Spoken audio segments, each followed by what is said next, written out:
Testing the audio. 1, 2, 3. Hello. 1, 2, 1, 2, 3. Looks like we're up. YouTube stream looks a little bit different. I can't quite put my finger on it. Not sure exactly what it is.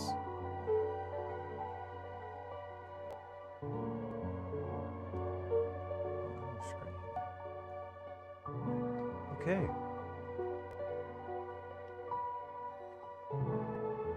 Great.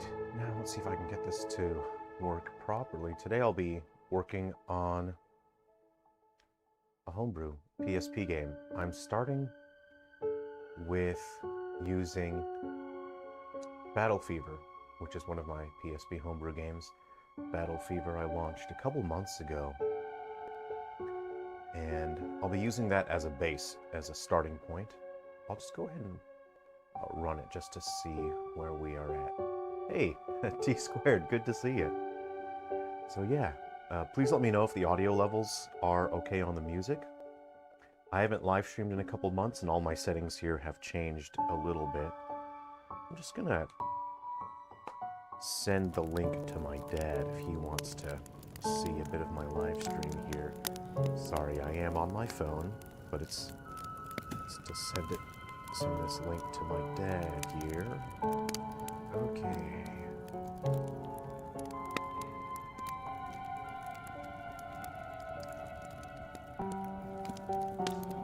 There we go here.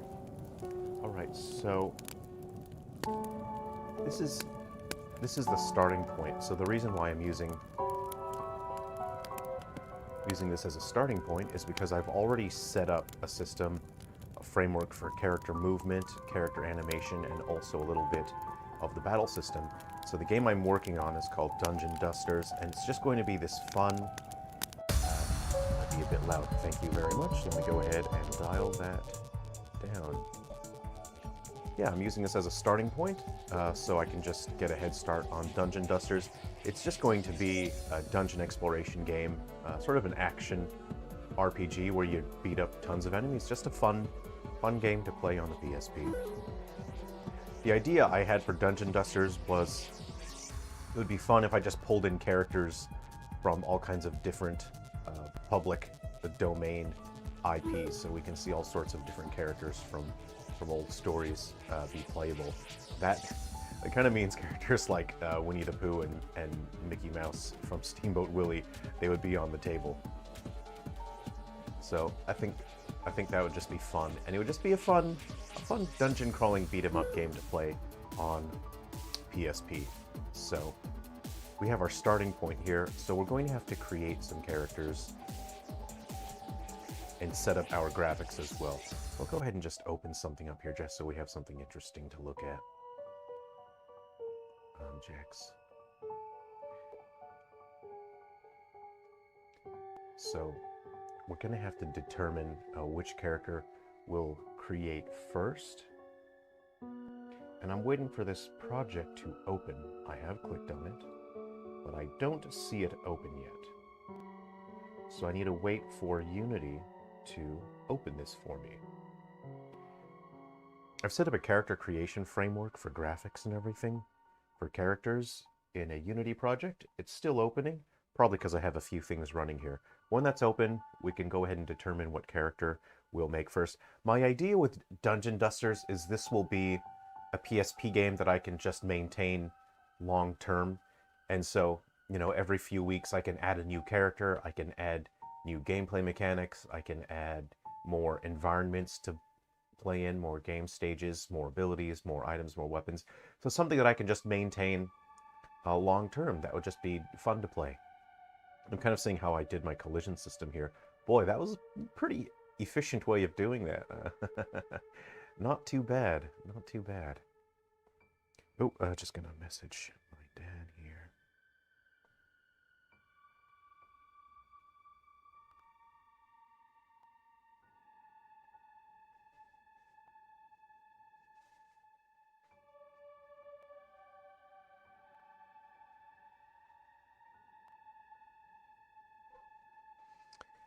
Okay.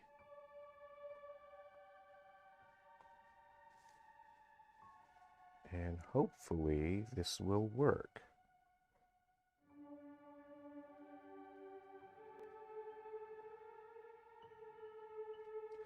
All right. Okay.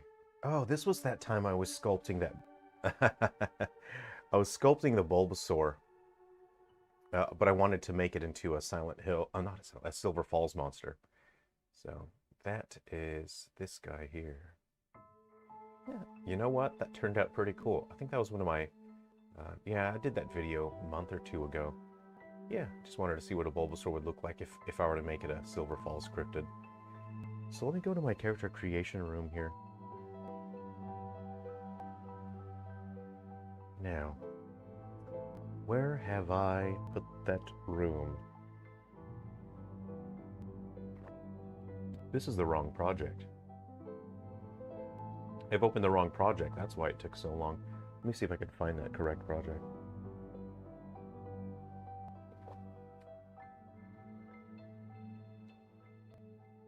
There we go.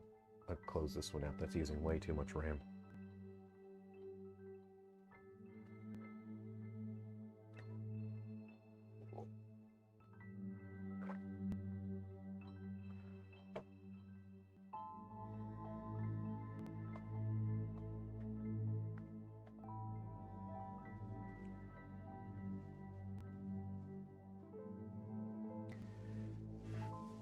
So, my idea was, here's the thing, I have a game that's really far in development that I haven't really shared with anyone before. And I made like 60 or 70 cryptids, all their graphics, their animations are all finished. And I was thinking it'd be cool to use cryptids in this as well. Things like Bigfoot, you know, Loch Ness, Mothman, those sort of things. Anything's on the table, really. But let's go ahead and look at public domain characters.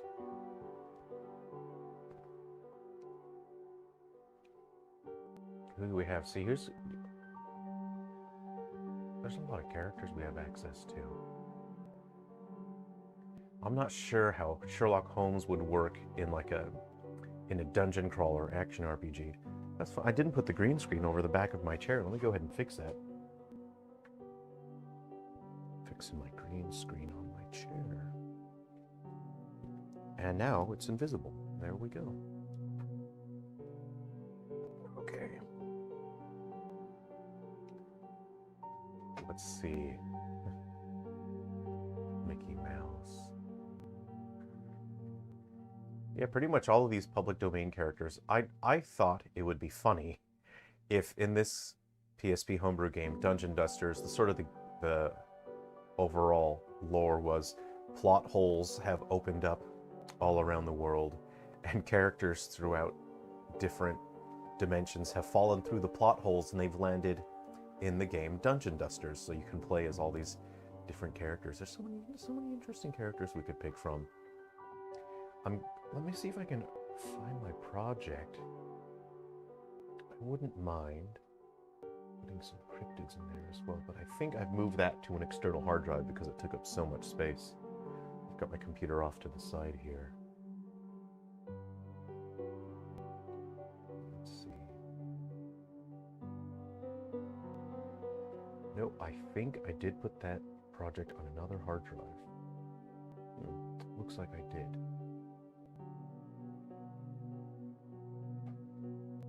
Okay.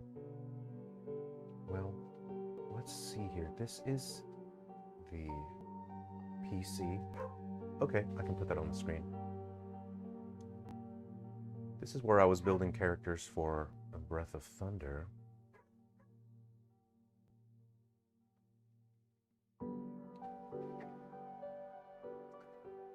And I'll show you how I sort of built these characters here. Because I use these template pieces, and then I can resize, I can skew and reshape them. I can add as many different components as I want to the characters.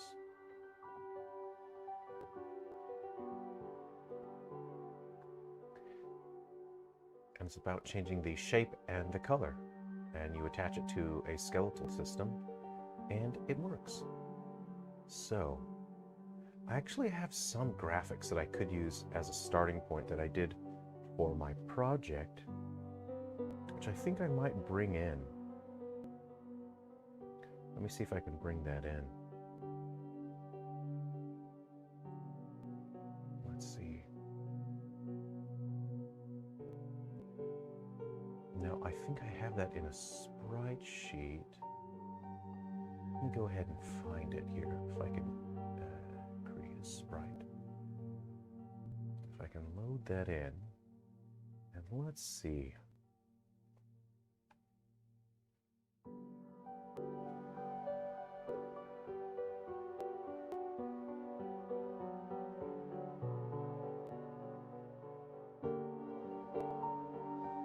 Where do I put that sprite sheet?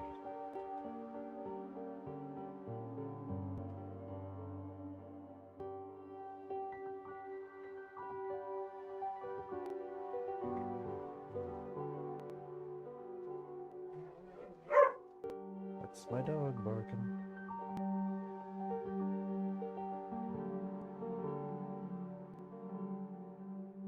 See, I've got these sprites here. Let me just show you where I'm looking here.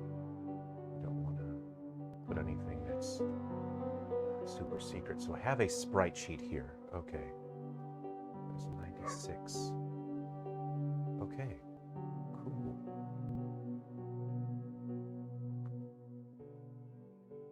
Right. Oh, I see. I got the logic from...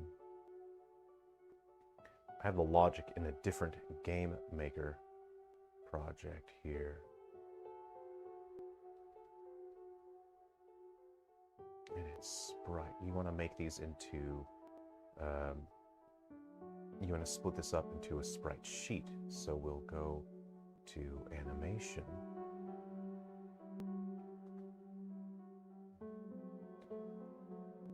Let's see. I don't use this super often, so I just have to remember how you do it. Images.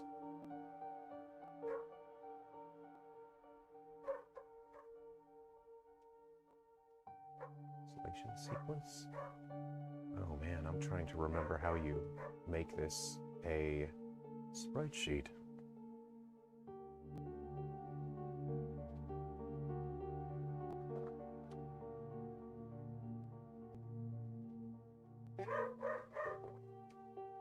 Here we go.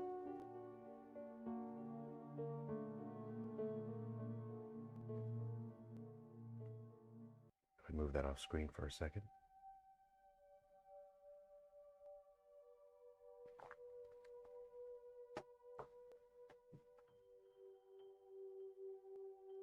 Okay, so there are the number of images is 3 times 4 is 12. And the number of images per row is up and down. So there are 3 images per row. The image height is 64.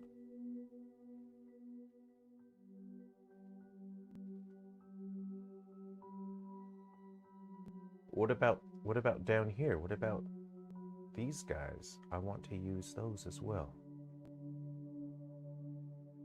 No, should be 3. There we go. Okay. So you can see we've loaded that. They call it a strip, and that is split into different parts there. With these sort of things. Okay. We'll just hero walk. With the origin, half of 32 is 16, and towards the bottom there, let's go ahead and make that a 58. You can see where that indicator shows up is the point at which the character's origin is defined. Let's go ahead and make that 54. That's 10 pixels away from the bottom. Let's see, we do not want precise collision checking. That's going to cause issues here. We want to modify the mask. And let's go ahead and set it manually, rectangular. From the left, we'll go 8. 5. 5 is good. Okay. From the top, go 20.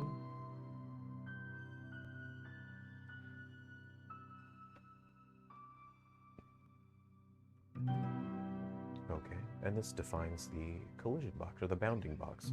64, so minus 10 is 54. Okay. Oh, what did I do? I want 5 from the left. Oh, right. So that would be 59 then. Okay. Cool.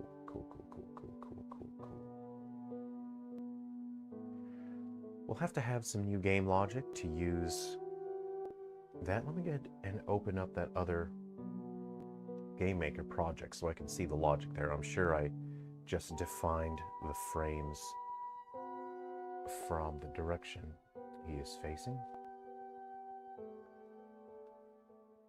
Okay, so let's go. Game Maker.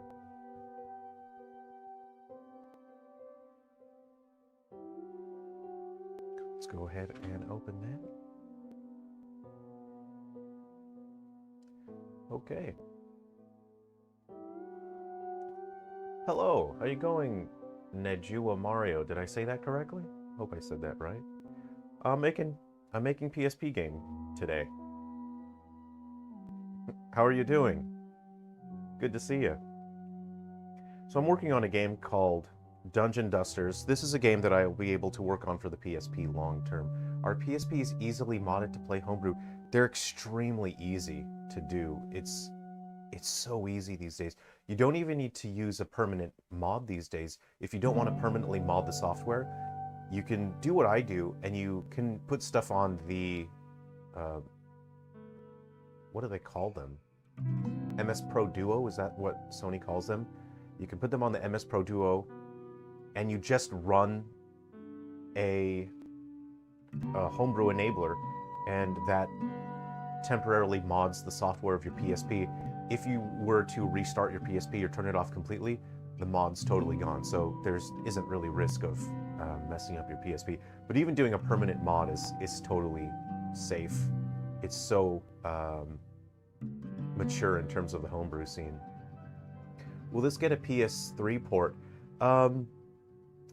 I have Unity for PS3. I could make games for the PS3, but there just hasn't been a huge demand for it. So I could potentially make PS3 games. I don't have a modded PS3, which makes it a little tough for me, because I need to make sure that I can figure out how to get my homebrew games running on PS3. If heaps of people ask for it, I'll figure it out. I'll work it out. Okay. So we have our new... So what I want to do is, the first thing before I make anything, you know, in the game, I want to make sure that I sort of have a template character that works exactly the way that I need it to. So when I need to make a new character, I can just sort of copy and paste this character's logic and use that as a starting point for the next characters. What's your favorite, Nejua Mario, what's your favorite PS3 game? For me, it might be... Oh, I think I'm going to say I really like Dark Side Chronicles, Resident Evil, the light gun shooting game. Fantastic. I know it started on the Wii, but it looks so good on the PS3. They ported the Game Maker engine to PS3, so there's more things you can do. That's cool. That's very cool. But there is also Unity. I use Unity way more than Game Maker. I only use Game Maker for homebrew stuff. Unity I use for work, and I am way more proficient in Game Maker, in Unity, because I use it so much. It's Mushroom Wars and Sonic Racing Transform. The Sonic Racing games are so cool. Those are cool games.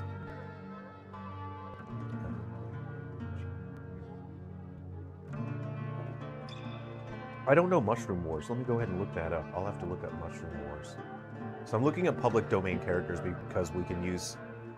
in this game, in Dungeon Dusters, I want to use public domain characters. So I think it'll be cool to put in characters, you know, like Winnie the Pooh or whatnot. This one's wrong, though. I think that's 2035 or something for Bugs Bunny. That's not true. Yeah, it'll be in the 30s. before he's public domain. So this is what I really dislike about Google is more often than not, it's actually wrong when you search for something and it gives you an answer. It's usually wrong these days. And that's sadly where technology is going. It used to be great. What are these things? What are these trending?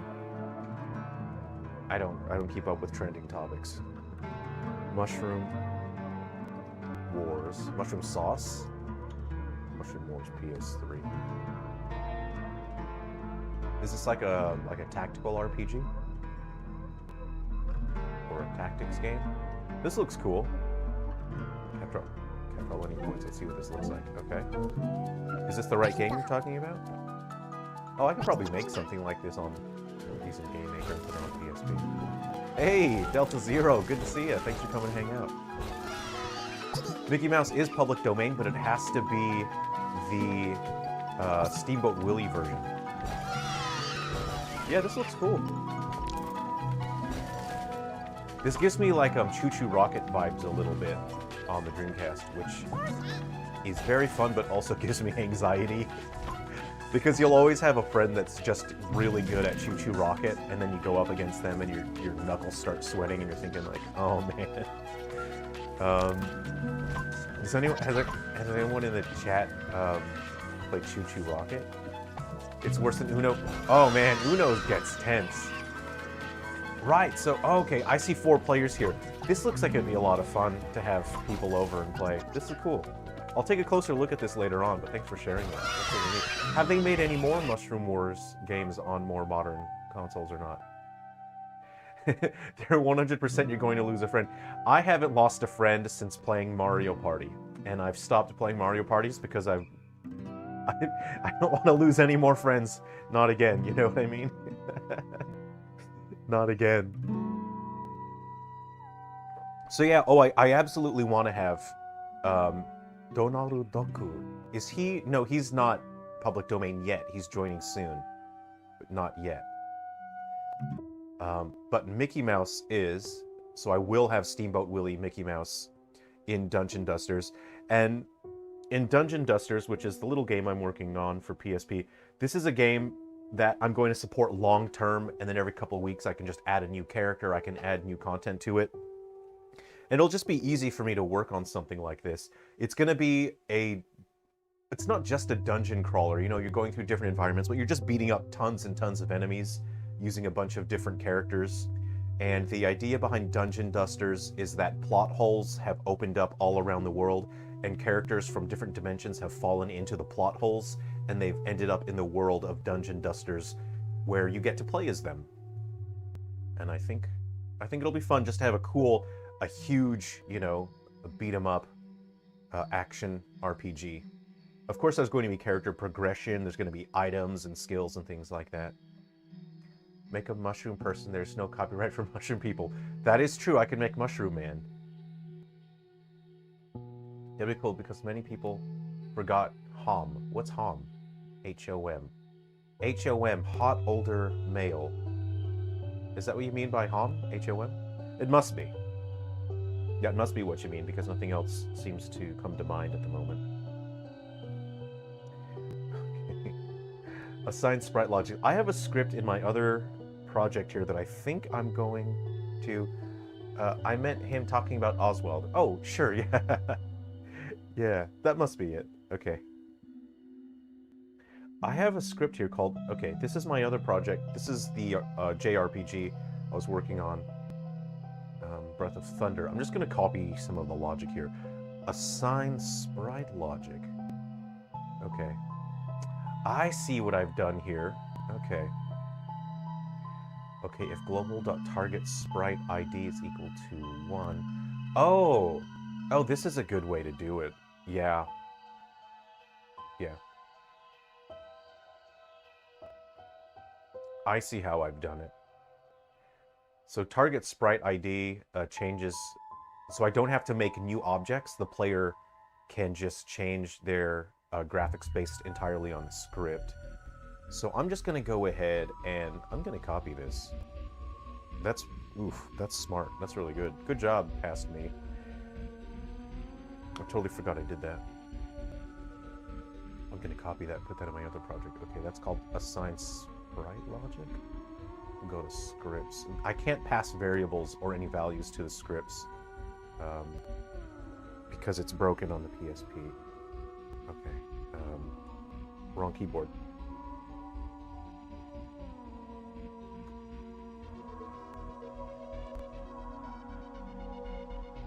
So if they ported Unity to PS3, will that heart thing is behind the word? I can't see what it is. In PS3 will be a thing one day. BTD6. What game is that? Yeah, Unity is available on the PS3, but it doesn't necessarily mean that you can take a game from a different platform and put it onto the PS3. Your project has to be opened in Unity that is specific to PS3. They make specific versions of Unity for different platforms. So you have to have the source project, you have to open that, and then you have to do all of the optimization. You have to do any specific work that makes it work on that console. You have to program the controllers for it, and then you have to export it. And then after you export the project into the working game file, then there's a mastering process that occurs which prepares it, and it does all the security stuff for the console. So it would be tough. Someone would have to decompile it, but you know, potentially you could, but it wouldn't be because Unity is available to it. It's because people can decompile games and rebuild them for different platforms, which has been done in the past. Okay, I'll create a script here and put that logic in there. Huh? I did a copy and paste. So let me see why I didn't copy that. Was I using the wrong keyboard when I Control-C'd? Control-C. Like what was recently decompiled? Ah, they decompiled Ocarina of Time, and they've made a PC version. So there's an example of decompiling a game and making it work on a different platform. Assign sprite logic. So what I've done here is I've set the sprite index, but now I need to set the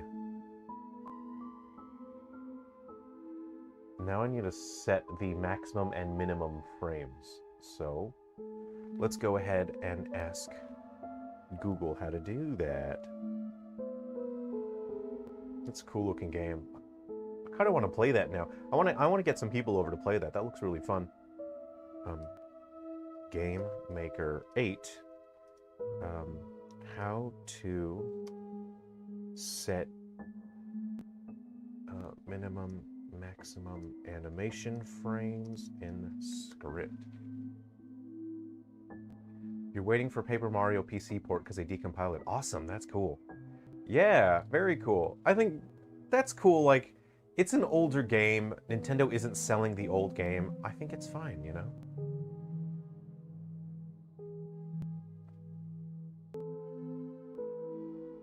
I wonder if this will help. Do you have an Analog Pocket? Ever make a Dot Pocket game? I do not have an Analog Pocket, but from my understanding, you can use GB Studio to make Game Boy games. So I have made Game Boy games. I do want to do more. I just don't have the time to do Game Boy games at the moment. But you can use GB Studio to output your Game Boy game as an Analog Pocket game. Someone in the Silver Falls community has an Analog Pocket. Ben, I think. Yeah, he's shown his Analog Pocket. He could probably do testing for me if I wanted to output some games and then send him the files and he could test it for me. Frame animation. Let's see.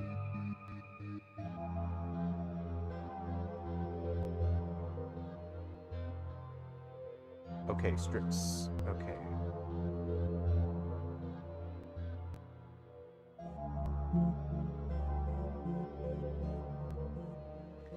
Game Maker 8, set animation frames. Game Maker 8, how to set. Let's just try animation frames. In script.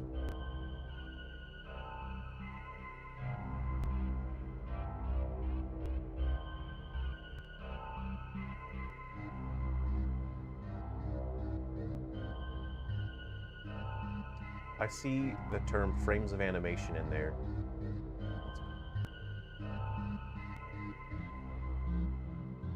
MW is in Steam. What do you mean by MW? Modern Warfare? Wow, they're trying to get me to click on stuff. Frames of... Okay. I am not seeing it. I'm gonna have to figure that out later. I'll figure that out later, but it's normally something like maximum frame and minimum frame. I bet I have a project. You know what? I'll go through my old projects because I know that my old projects, I have projects from the early 2000s. If I go over my old projects, I will find the scripting for it. So, no big deal. What I'll do right now is I'll just put them all to hero walk.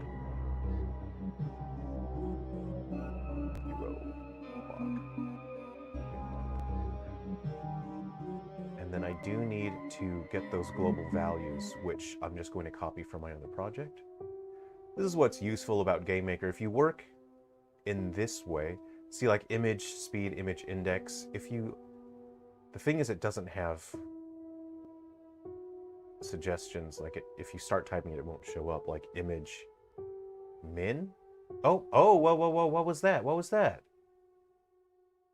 Whoa, come back, I need that. Image, whoa, that was really useful. Hey, come on. Where'd you go, man? Come back, I need you. Come on, man. Image, min.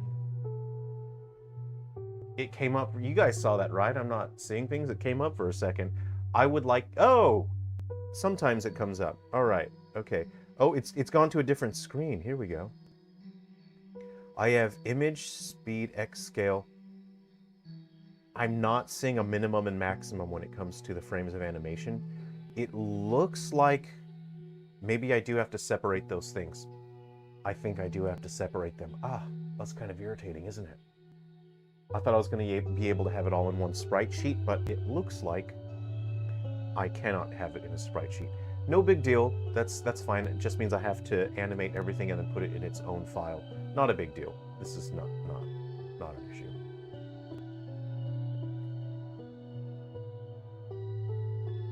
Okay, so I will copy the global values from this one, which I think I have in a script. If I go to Game Manager, yep, I have my global values set up here. I'm just going to go ahead and copy these things. That's going to be useful. I usually create my games in a way where I can reuse significant amounts of code. It just saves me development time. No. Don't click on that. Okay. So I'm just gonna... Is it that to comment?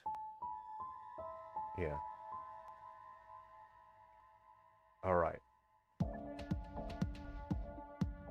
So there's a couple things that I've already put in there. Okay, so those are already in there. I think I've already copied that. Okay, so you have player sub-weapon, health. Okay, so these values are already defined. You don't want to define them twice. So these are what I need, the target sprite ID, target action. Okay, cool. And we just need to start just tearing out that logic. Okay.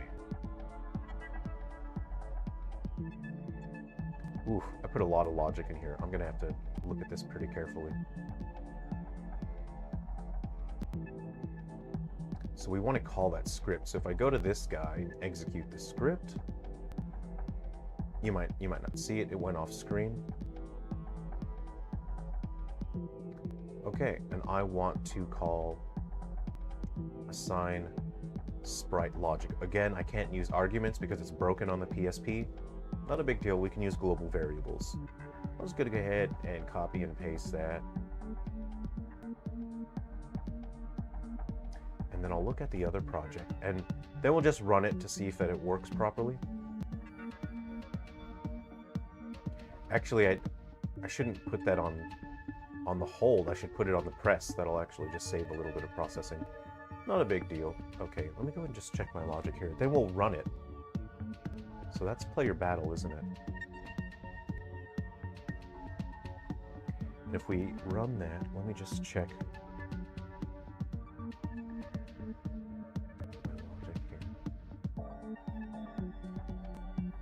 Your channel is so underrated. Thanks. I appreciate that. I don't think of myself as like trying to do YouTube, because I don't think I'm very good at YouTube, and I think what I am good at is just making stuff.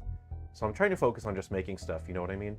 And I don't ever want to be like a YouTuber, because YouTubers, they have to set themselves up as this sort of figure to be worshipped, and then people are just like, come worship me, I'm this wonderful, great, big person.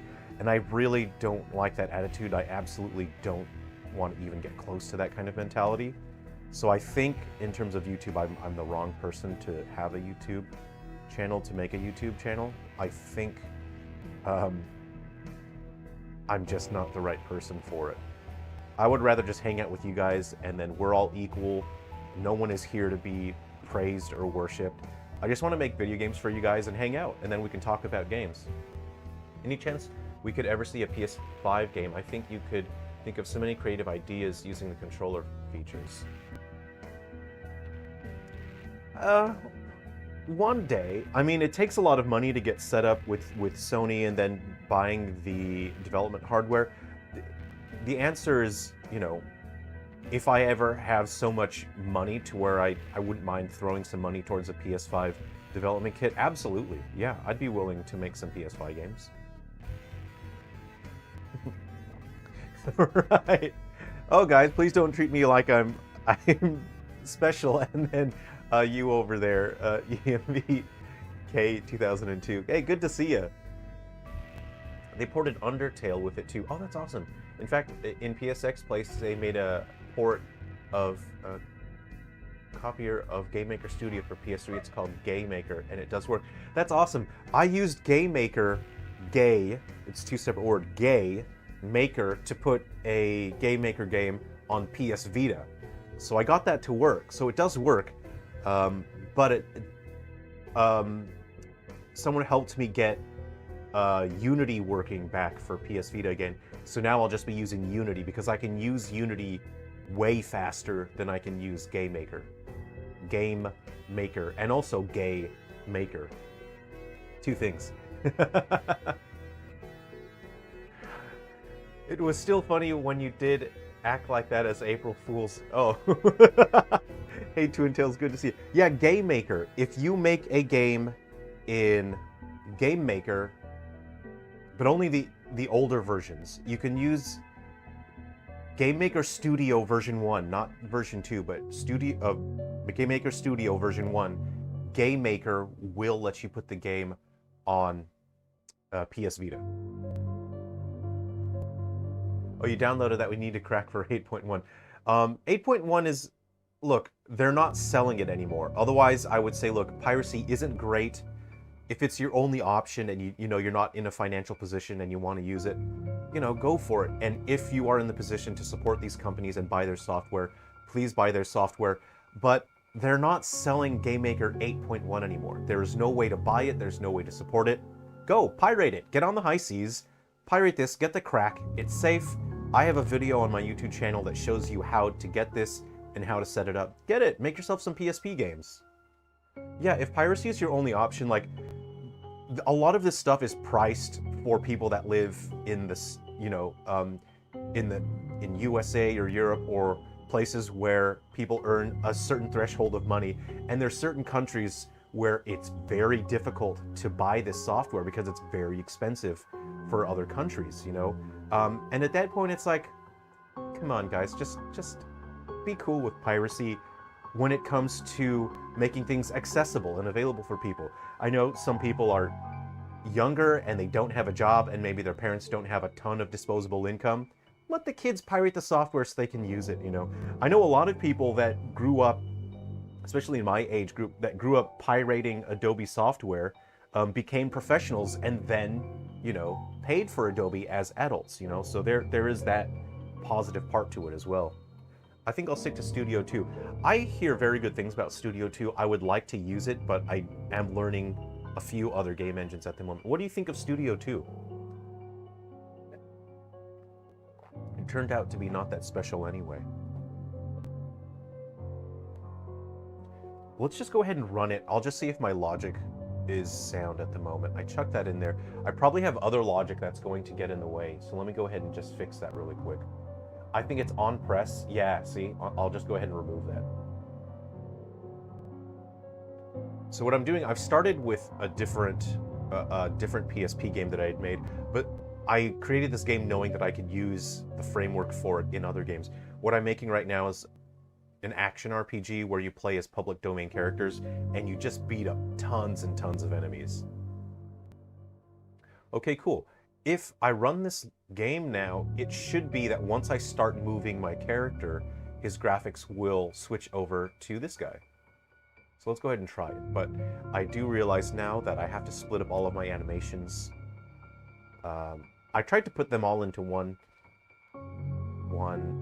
sprite sheet, but I think that's not how it works. It's great if you're a professional, you'll take to it like duck to water. Nice, that's good to hear. Okay, so this is Battle Fever. You can grab this from itch.io for free. Okay, so right now, what's happening is I have not assigned the value of the character. In my script, I said that if the character value is 1, and because I think by default it's 0, he's not changing. So let's go ahead and address that now. What I will do is open my assign sprite logic, and then I will go ahead and just copy and paste this. So Battle Fever is it's actually Battle Fever Galaxy Bound Curse. It uses the graphics from my Game Boy game, Galaxy Bound Curse. But now I want to make a game where it's, how nice can I make a game look on the PSP, is what I would like to try with this. I made the Breath of Thunder demo, which you can grab from my itch.io. Let me go ahead. Oh, it's in the description of the video. If you go to my itch.io, you can grab these. Breath of Thunder, it's just a quick test teaser on the PSP. That's as pretty as I can get a PSP game to look. I'm so pleased with how it looked. It's entirely pre-rendered. Everything is too smart for me, so I'm just watching. Hey, that's totally cool. I'm just happy to hang out and chat with you guys. I like hearing about the games that you guys like because it means that I can go and look up the games, and usually if it's like a multiplayer game, I'll grab it so I can enjoy the game with my friends. So my logic isn't working yet. Mr. Ben Spastic, how's it going? I hear you've been harassed by homeless Albert Menin. Who is that? I don't know who that is. I'm getting killed here. My coffee is pretty cold. Okay, so let me go ahead and check my logic here. It's supposed to be in battle. Was I busy talking and I didn't change that to a 0? Correct. I was busy talking. If I change that to a 0, that should work now.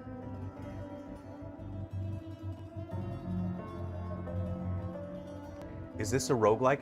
Not really, no. It's closer to, if you've ever played like the old Gauntlet games, but there's going to be more RPG elements and more character progression.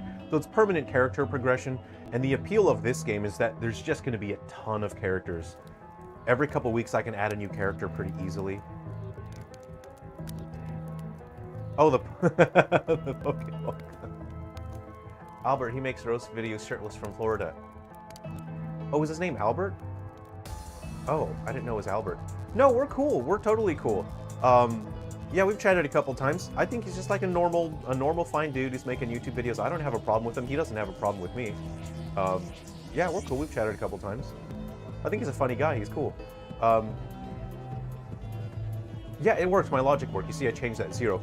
But now it's not animating. So let's go ahead and figure out why it's not animating. So he's only facing up. It's only playing the first frame of animation.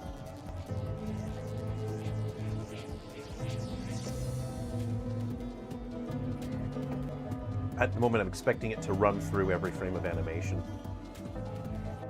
Oh, you know why? I'm being ridiculous. This is ridiculous.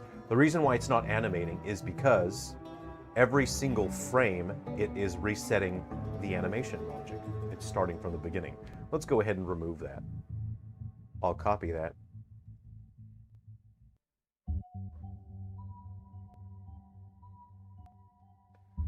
Alright, yo, fair enough then. No, I think he's really funny. I thought his video was pretty good. Let's see here. Is dev making games on PS3 simple? Well, I've seen Unity for PS3, and I haven't deployed a game to PS3 myself, but using Unity is, in the grand scheme of things, using Unity is pretty easy compared to other options in terms of like making things work. So if you can use Unity, which has a pretty steep learning curve, like Unity kind of sucks in that it feels like it's impossible to use it, and it's gonna feel like that way for like months and months and months, and suddenly you reach a point where you just plateau and you realize, oh, I can use Unity to make stuff, and then you plateau for a while before your skill level goes up to the next level. But once you reach that threshold, it's gonna be pretty easy to make games for the PS3. I'm making games for the PS Vita, and it's similar limitations in terms of hardware, so it's pretty easy. Like, it's pretty easy to make Vita games. You can never go back to drag and drop. It's rough, isn't it? So Twin Tails in Studio 2, I haven't seen the interface for Studio 2 much. Is it more scripting, or you just is there more of a focus in Studio 2 to use scripting? Because in this, it's like here and there you can use scripting. See, here's the thing. In the early 2000s, I used a ton of Game Maker in the early 2000s, and I eventually moved more and more to scripting, so my games use less and less drag and drop. But because I haven't used Game Maker in like 18 years, I have to use drag and drop because I don't remember all of the coding, and I used to know it all. And that's because I've focused on languages based in C at this point.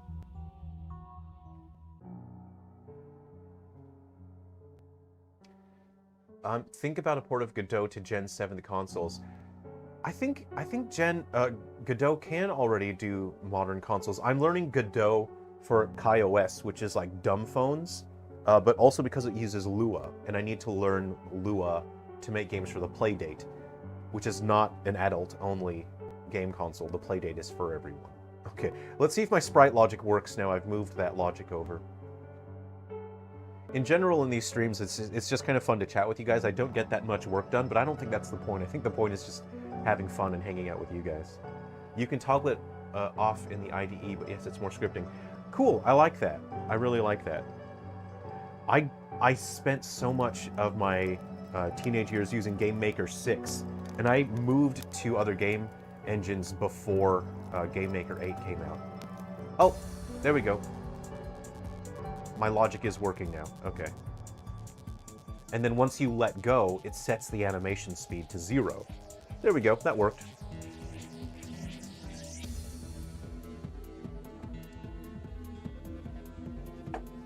Quick question. Where can you get Galaxy Drifter? Because I've been waiting to play it for a while. Oh! Okay, I'm still working on that. I gave myself a logistic nightmare because I invited people publicly to contribute voice lines, and then that's really slowed down development. But I'll put up on the Patreon, I'll put up a playable build for PC. It's you know, obviously in development, so there's going to be things that are unfinished. So I'll put that up later today, since you've asked. I'll put that on Patreon, so in a few hours, whenever I finish the stream. 6, you started with 7, then 8. Nice. I think I actually started on 4. Game Maker 4. Yeah, that sounds right, because I don't think I ever used 3. I started with 4. Have you ever worked with a publisher?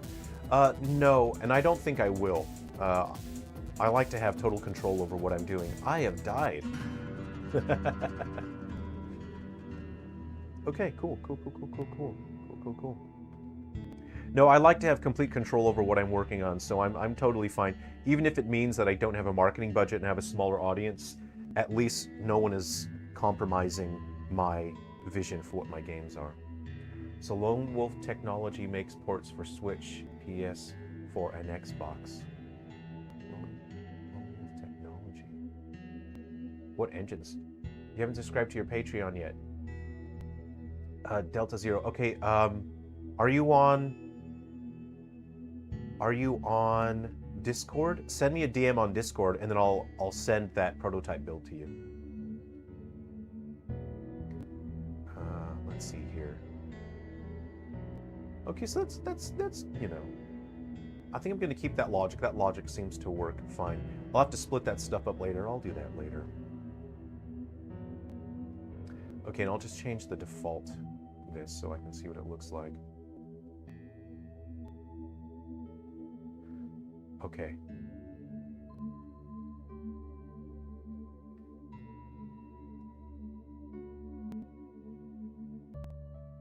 So this is sprite logic for walking. Target action. Okay. All right, I see. If target action. Okay, target action equals 1 is walking. Okay, so this is sloppy, but it's just how it's going to be done here. Okay. Create script.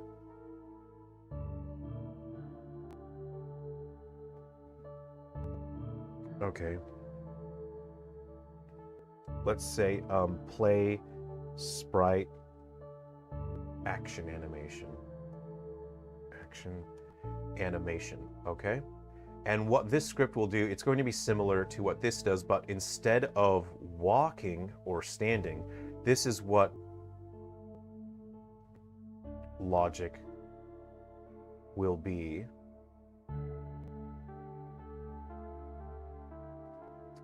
for attacks. Okay, so let's go ahead and have a look at my global variables, and what I'm going to do is put in one of these. I'm going to say global.action ID, and just a note for myself, the ID of the attack being performed. This will allow me to have any number of animations for different attacks. So now I want to, I'm just going to copy paste that so I make sure that I spell it correctly. Okay, okay.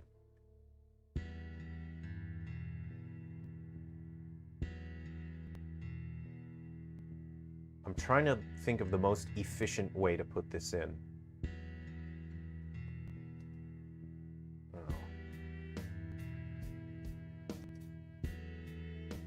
You know what really messes me up are programming languages that don't use if and then these parentheses and brackets and whatever.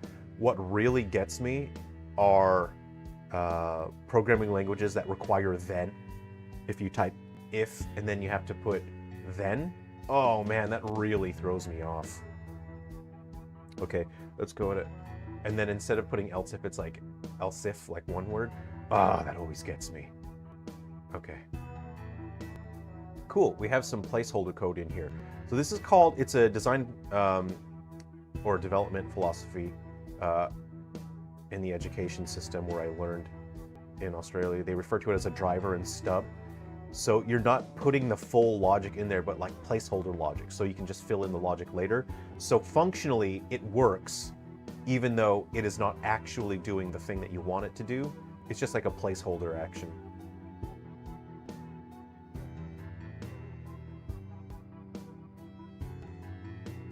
So even though this isn't doing exactly what I want it to do, I can just come in and change that later on. I can add to it. So I can say, I can now comment it and say like this. Light attack 1, and I can go like this.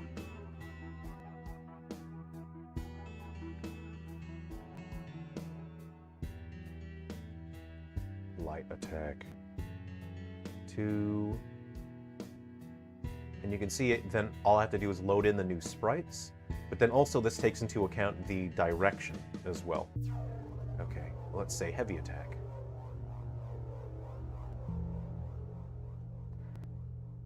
Heavy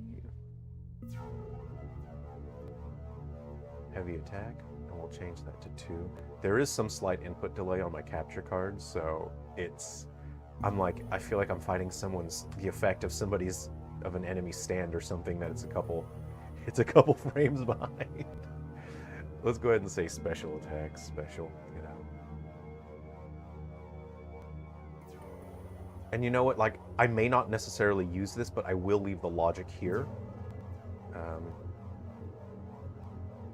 I'll put the logic here just in case for the future. You know, I may want to have it. Use item. Use item. There we go.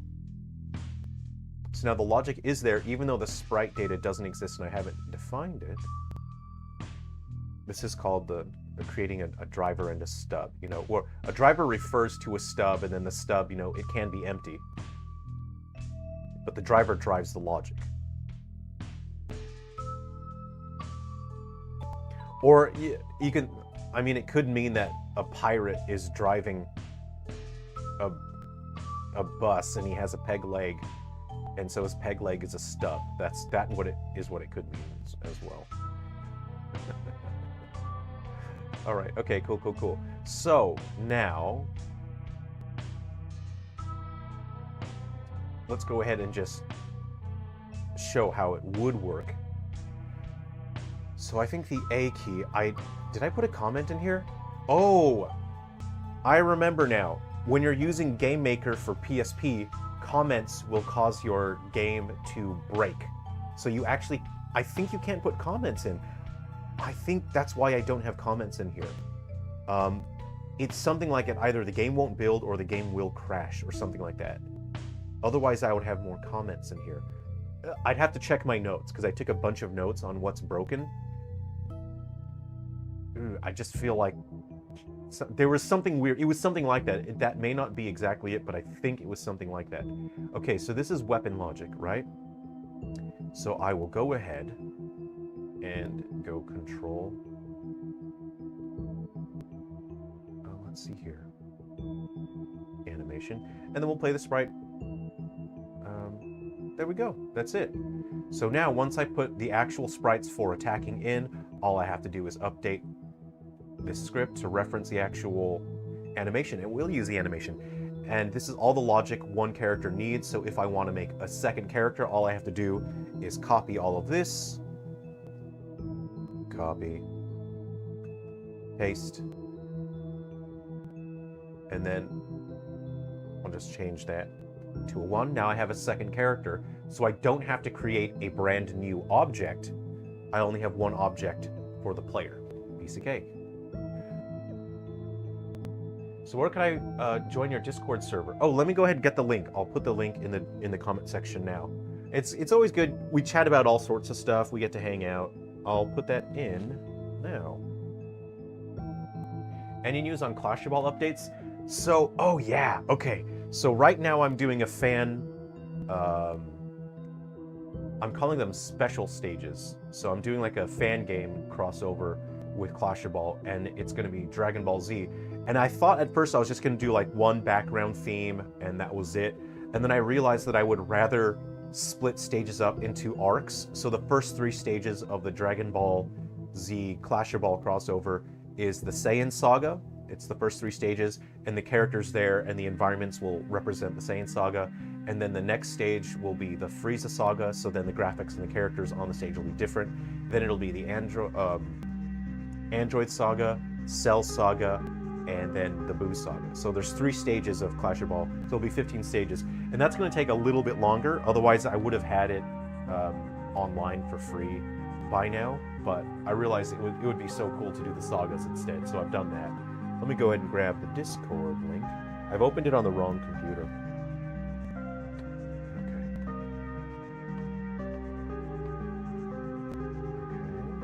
Just copy and paste.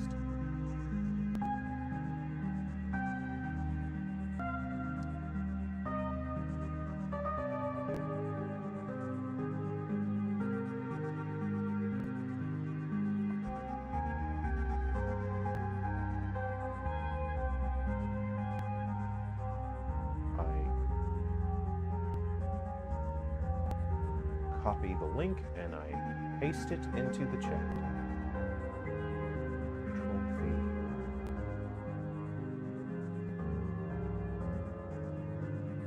Fun fact, there is a port for Mario Maker on PS3. No way. That's awesome. How cool is that? I'm gonna look that up. Hold on. Mario Maker PS3. Hold on. That's cool. Mario Maker PS3. Mario Maker PS3. Is this it? That's cool. Yo, what is up, YouTube? It's your boy, Franklin. Today I'm gonna show you, Mario Maker on PS3. I don't know this guy. I don't know him. I don't know why I'm doing a little voice. Okay. That's cool. Awesome. Real fun.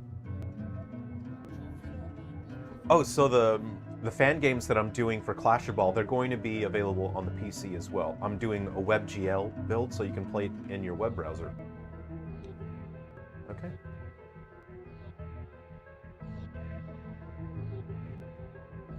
Okay, piece of cake. Piece of cake. So the way that I want to make these rooms, right? Can I duplicate this? Yeah. So here's the thing. I'm going to call this Dungeon Duster template.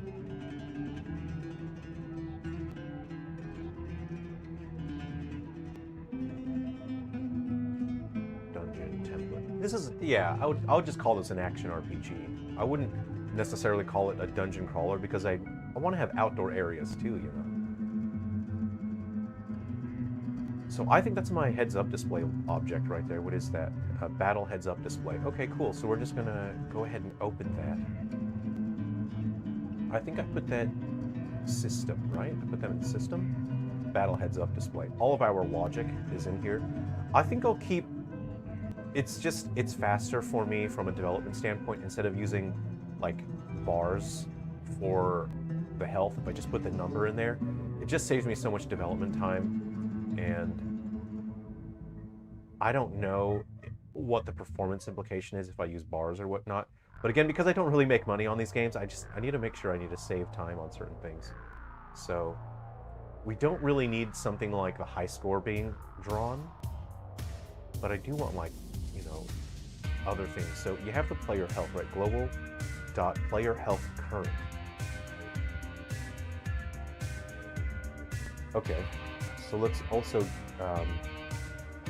they need to have, okay. And then there also needs to be energy.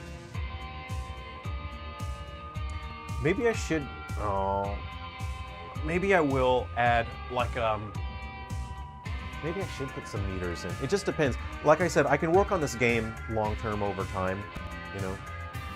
I could add meters later on if I want. I'm gonna say player,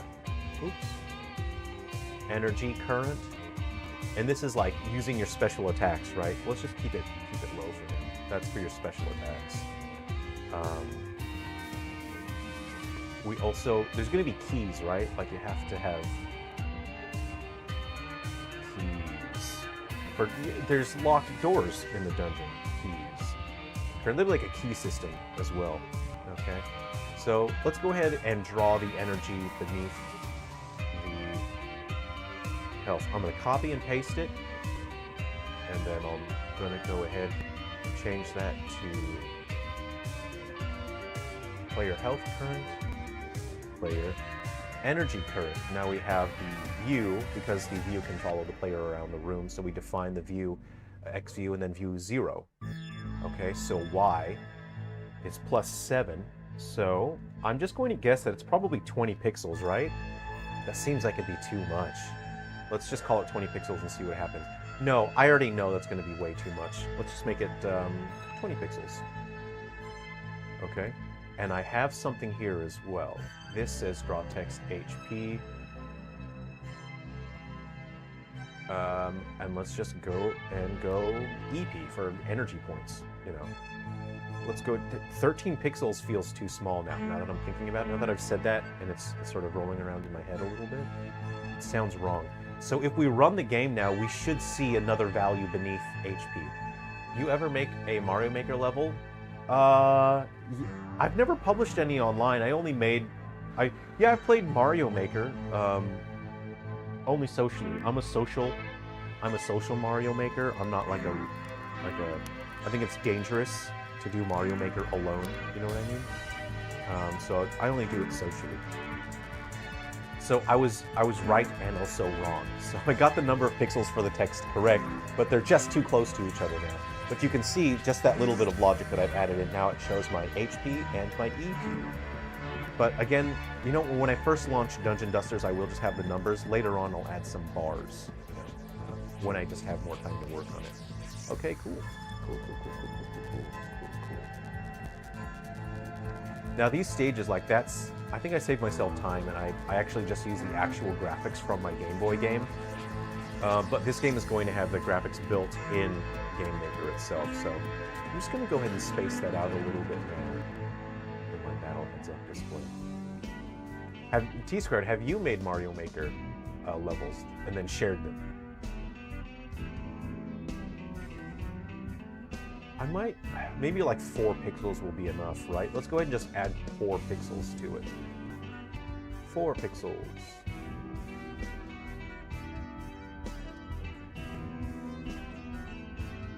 And 4 pixels.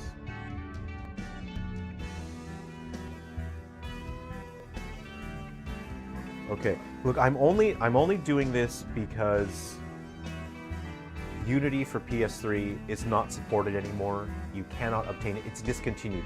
I only ever discuss piracy really when it comes to discontinued stuff. My dog is going crazy. He's probably barking at a ghost. It's probably a ghost. So,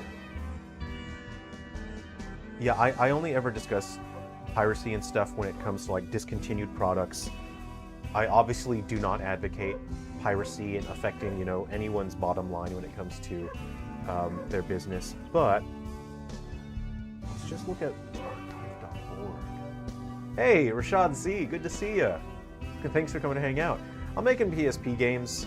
There's one in particular that I'm working on that's an action RPG. It's going to be like a huge action RPG beat 'em up. You're beating up tons of stuff. I think my dogs want to go outside. If you'll just give me a second, I'm just going to let my dogs go outside because they want to chase something.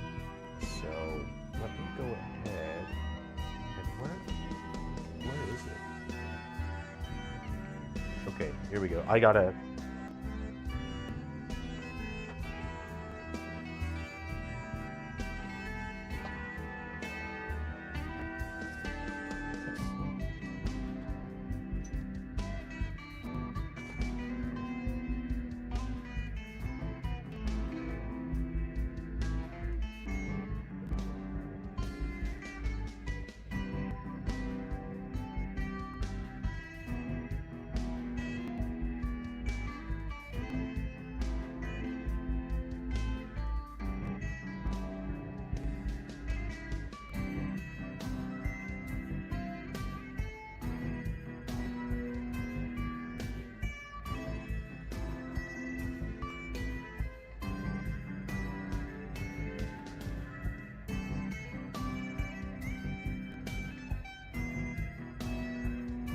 Back. Hey, Rescue Squad Cult, good to see you. Anyone else making games? Yeah, share it. Go hop on the Discord, share it with everyone there. Nothing that was super interesting, but just to try it out. I had a hard time making serious stages in Mario Maker. It's probably like a character flaw that I have, but every stage that I made, I was just trying to troll my friend. I only ever did Mario Maker when a friend came around to hang out, and then we would just make stages to troll each other. I don't think I ever made a serious Mario Maker stage. Okay, so let's just go like this. Unity, PS3. What do we got? Oh no, we're getting Assassin's Creed. Yeah. Filters. Software. Click on software. Oh, what? is this? We have a couple versions here. This one has 56 eyeballs. This one has 283 eyeballs. This one says full installer. Let's go ahead and open those. Private SDKs. So I was an official developer for 3DS. So please do not click on that one. I'll get in massive trouble. So we cannot and will not discuss that one. So please don't click on that. I will get in trouble with Nintendo, but don't. Oh, my green screen got moved a little bit. Let me go ahead and just fix my green screen.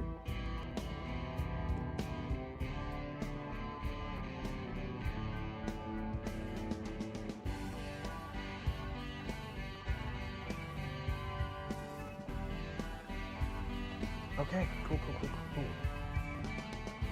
You enjoyed watching YouTubers beat insane difficult levels. I liked that aspect. That's such a cool community aspect of Mario Maker. So yeah, I like that. Cool, so yeah, look, you guys can just go to archive.org. You can grab Unity for PS3. Everything you need to develop Unity PS3 games.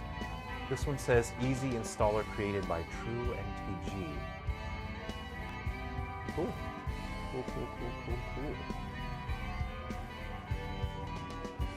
Yeah, you know what? Grab it. It's, you know, like, they're not selling it, they can't make money on it anymore. So this is really just for preservation and for hobbyists and homebrewers to continue making games for the PS3. I don't have a homebrew enabled PS3. Actually, I had a PS3, I still have it, but the power source died. And I'm kind of irritated because I purchased every single Resident Evil game for my PS3. And I can't even play it because the power source inside the console died. So eventually, I have to buy a new PS3 and just swap the hard drives over. Quick question, how well does Silverballs Survive run? Because I don't have a Vita and want to play it on Vita 3K on my phone. It runs all right indoors because I don't have to draw a ton of stuff. And I bit off a little more than I can chew when it came to optimizing the outdoor areas. But I personally think that it runs decently outdoors because I was comparing my game to Resident Evil Revelations 2 on the Vita, and in my mindset it was like, as long as my game runs better than that one, I think it'll be okay. So Silverfall Survive does run better than Resident Evil Revelations 2 on the Vita in every single aspect. I was comparing my game and I was just kind of thinking, like, I want the lighting to look better, I want the characters to look better, I want the environments to look better, I want it to run better, and so that was mostly what I was focusing on. So even though outdoors there are certain spots where Silverfall Survive, it's a little bit, it's not as smooth as it could be, but indoors, you know, it works really well. If I had more time, I could spend more time like hyper optimizing it and getting it to run better and look better. But I don't make any money off that game. It's just a free homebrew. So I need to wait until my sales are pretty good and then I can spend a little more time updating it because I want to add more content to it. I want to create more indoor areas for Silverfall Survive so I can have much more content for players to explore that's smooth frame rate, and I can have like more enemies if I had an indoor area and the gameplay would be smoother. Thanks for coming to hang out. T squared, see ya. Would RPCS3 work as a test environment? I'm not sure what that is. What is it? RPCS3. I'll look that up. RPCS3, what is that? An emulator? An emulator is good for development. Like, while you are working on your game and you're making adjustments, it's important to have something like an emulator so that you can just quickly test your game. But I would say, like, at least once during the day, if you're actively developing, you have to run it on hardware to make sure everything does work properly. So, you know, absolutely run it on hardware. So I have a question for Rashad Z, because eventually you are going to have to change, you're going to have to update your username. So Rashad Z, this is a question for you. Are you going to update your username to Rashad Super or Rashad GT? because it's important which one you pick.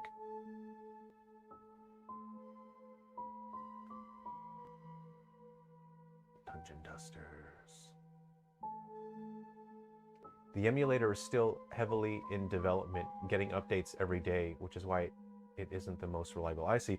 It's funny because it'll be like that, and then suddenly 1 year, like a massive amount of progress will be made. Like, remember, a couple years ago, Sega Saturn emulators were just not that good. They were so weak. And then it just felt like in the past couple years, all of a sudden they just jumped massively in terms of improvement. Okay, so having 4 pixels in between the HP and EP has made a huge difference, so that's helped. I might make a little graphic to put behind there. See, you see how I have like light-colored elements in the environment, and it makes it hard to read the HP and EP.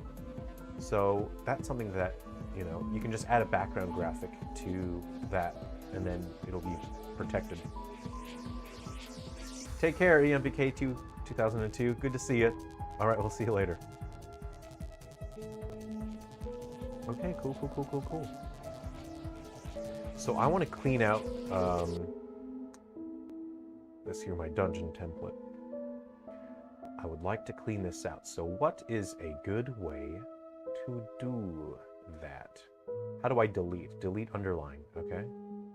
That's not. Is it right click to delete? Delete all objects. If I hold shift and click, okay. I'm placing an object though, and I don't want to do that. See, I'm placing that object by accident. If I click on this, okay, delete.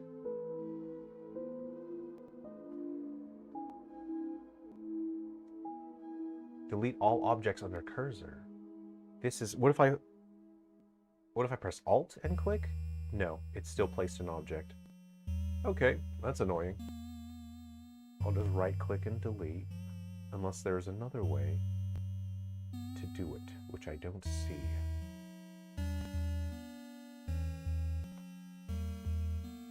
Lame. This is lame. This is a lame step. I don't like this at all. Maybe if I control click. Control right click. Hey, there we go. You hold control and you right click, and that is how you delete things. Cool, cool, cool. Okay, let's go ahead and get rid of all this stuff. I don't know why I'm doing this. I don't know why I didn't just create a new room. I thought I was saving myself some time. Actually, I did save myself a little bit of time because the setup for the views is in there, the camera following the character. So that, yeah, I've saved myself a little bit of time. I mean, I'm just hanging out with chatting with you guys anyway. The same with PS4 emulation recently. All of a sudden, they can run, well, not well, actual 3D games. Yeah, that's just how it happens in emulation. It's cool how that happens, where, you know, a group of people just, they're in the right place at the right time, where they have time to work on these projects, and they're able to collaborate with each other, and they say, hey, let's just make something really cool really quick. And that's, I really like that about the emulation scene. Hey, Chris B, good to see you. I'm working on PSP homebrew games. This is a game called Dungeon Dusters. It is a PSP game that I will be able to maintain and develop long term. It's an action RPG where you're mowing down tons and tons and tons of enemies throughout a stage. There's character development, character growth, and in general, I want the game to focus on featuring public domain characters. So, characters that you would recognize, I want to put them in the game because it would just be fun. I think every few weeks I can add new environments, new weapons, new characters, just fun stuff to do. You know, and then in terms of the pickup weapons, I can feature, you know, items, interesting items and objects from public domain stuff. Something just fun that I can just work on easily, and it wouldn't be like a huge logistical challenge, because my attention needs to be focused on my commercial games where that's how I pay my bills, you know. And this stuff is just really fun. I just like making cool stuff. So I need to start setting up environments. So I have tiles here.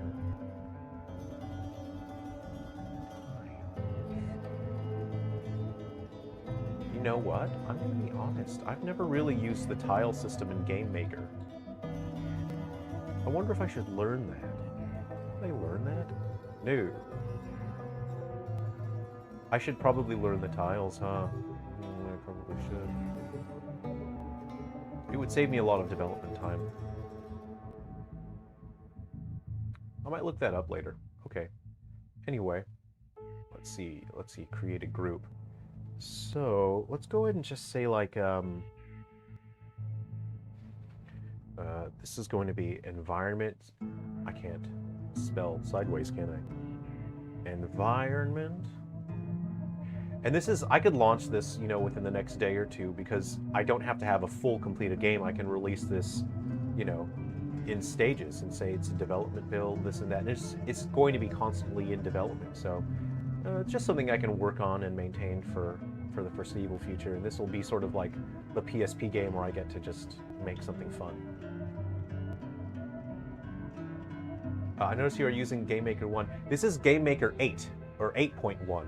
I was trying to use GameMaker Studio 1 for the PS Vita, but then someone helped me resume development using Unity for PS Vita. So when it comes to PS Vita, I'll be using Unity.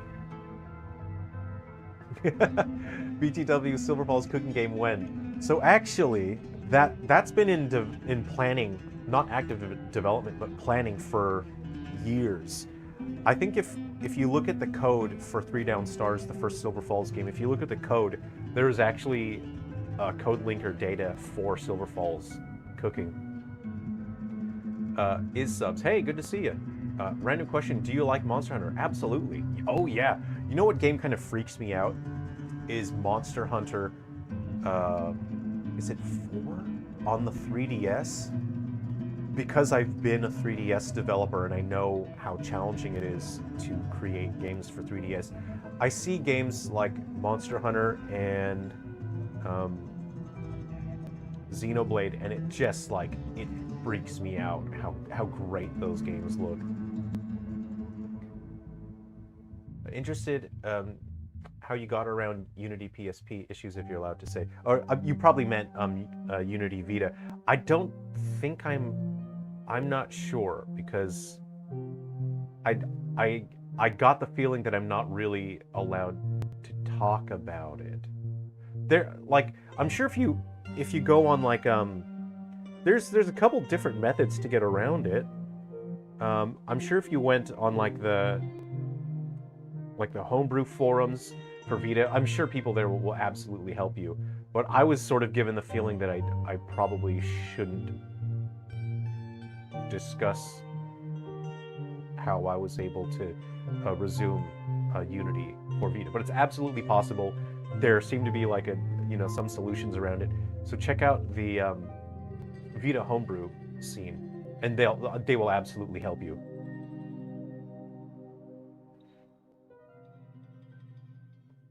I don't know that much about game development, but it seems pretty impressive, especially with the amount of content and monsters in the game, although the controls are a bit difficult.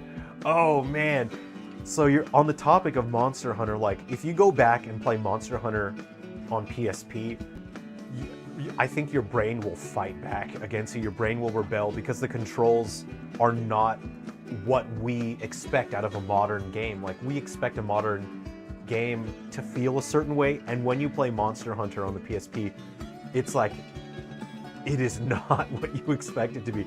It's so difficult to get used to that. And there's a lot, there's so many different aspects to Monster Hunter games. I think the controls, even in general, like, you gotta memorize it. It's kind of like when you don't play Dead Space for a while, and then you go and play it, and you realize that you're getting your butt kicked in fights that are not even that hard. Rocks. Let's see here. Buildings. Exterior.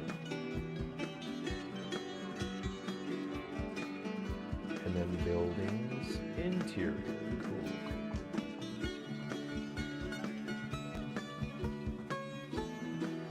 So, yeah, you kind of mentioned Silver Falls cooking.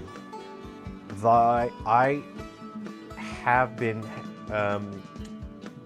planning, and it's actually gonna be called Silver Falls 3 in 1. And it's 3 games in 1, and it was...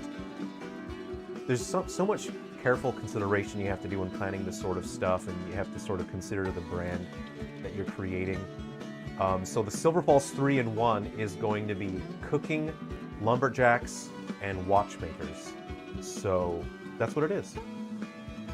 It's 3 different sort of gameplay styles, 3 different chapters that all have their own different gameplay. So in Silver Falls 3 in 1, one of the gameplay styles is cooking, where it's a cooking sim, you know, kind of similar to like, you know, Cooking Mama sort of thing. Then there's lumberjacks, where you're lumberjacking, it's a competition. And then you have watchmakers, and that's like a watchmaker sim. So something fun anyway. And that does actually exist in the code linker data for the games that are out right now. And that'll be in the future. That can be on any platform, really. It's not going to be graphically hugely demanding or anything like that. So yeah, I can, and let's do this. Terrain like that. You know what? I think I will. I've never used the tile system because I used older versions of GameMaker, and then I moved to different game engines later in life. I think I will figure out how to use the tile system. I'll do that. I'll do that later today. Any chance on VR in the future? Oh, I would love to do VR, yeah. But I don't have a good headset. I've got like a really weak one. I would like to do VR in the future. Maybe something in the direction of White Inside Its Umbra.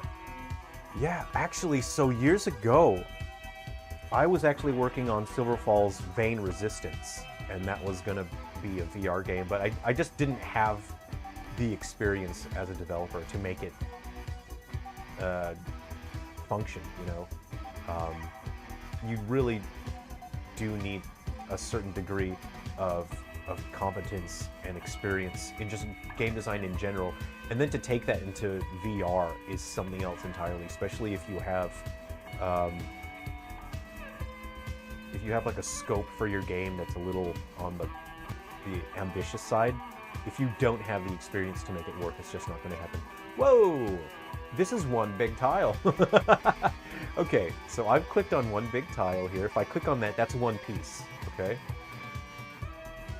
So I click on that and I placed it. Okay. Okay. Yeah, that's cool. Okay. So, and this is the...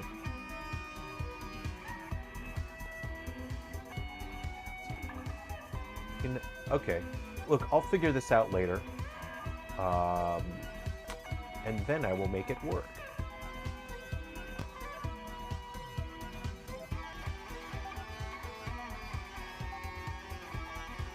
Use as tile set. Okay, so if I click... This is so simple. This makes so much sense. I'm going to click OK on this, right? Okay, now I've clicked on 2R.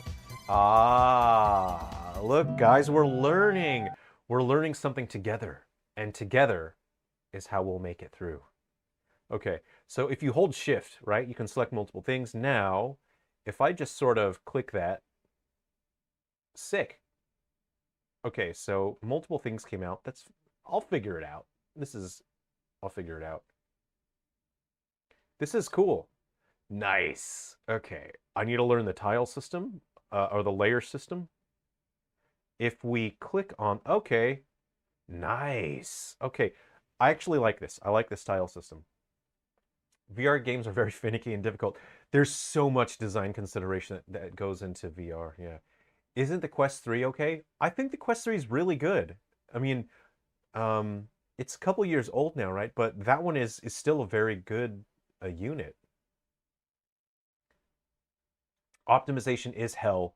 Good Lord Almighty, optimization is hell when it comes to VR. That was one of the things I struggled with. Quest 3 is quite impressive. Into the Radius runs better on it than my PC. That's cool. Yeah, I hate taking on and off the headset most of all. That was whole, like, I've only like the most that I've done VR was over at a friend's house. And it's like the Matrix. Like you need somebody there, like a support unit to help you, like plug in and plug out. And then it's kind of like, all right, hand me the controllers, because like where are you going to put the controllers while you're taking your headset off, kind of thing. But having pass through, I think, makes that a lot better. Where you turn the pass through on your headset and then you can see, okay, cool, this is cool. Right, awesome. Okay. So now I need to create um, tile sets where I'm going to have to create tile sets for this.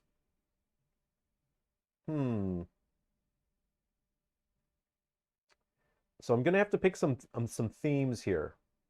So let's go ahead and let's drop some themes in. It's good to go based on themes so that you can sort of mentally hone in on what you want to do. So let's go and just say, let's just say dungeon dirt, right? So I know that this is like brown. This is going to be like a brown dungeon. Okay, cool. And then we'll have dungeon rock.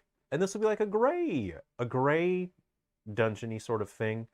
And let's go like dungeon crystal. This one will be like a magical looking one. It'll be kind of glowy. Yeah. Okay.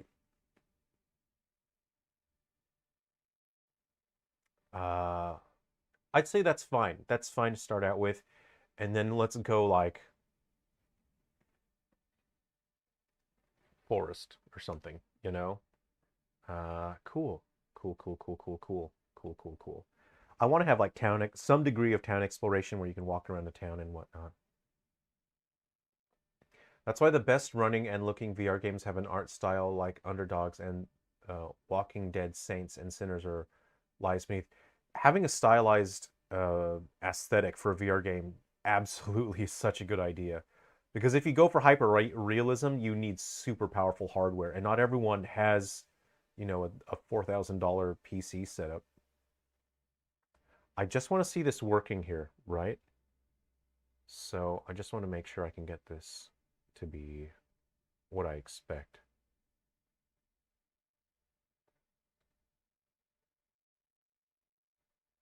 Let's just like multi-select, and I'll place it here. Okay, I'll go ahead and save that. And now when we go to our rooms here,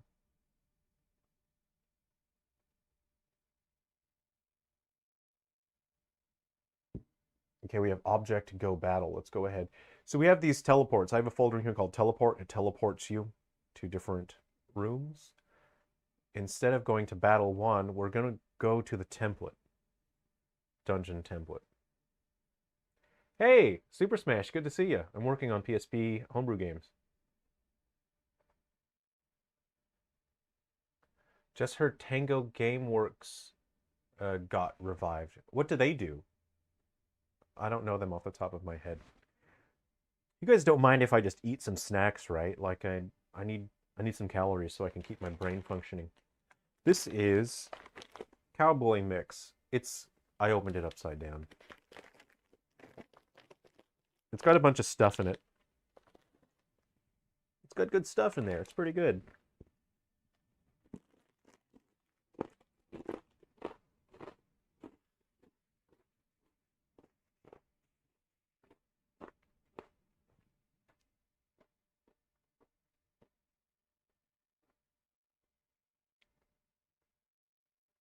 Okay, the tile system works. Now, it's important that I deploy this and run it on actual PSP hardware to make sure that it works properly, because there's always a chance that I will run this on PSP and it won't work properly. So that's why it's important to test on hardware, but it works. I've removed all the collision data, as you can see, so now I can walk through the water.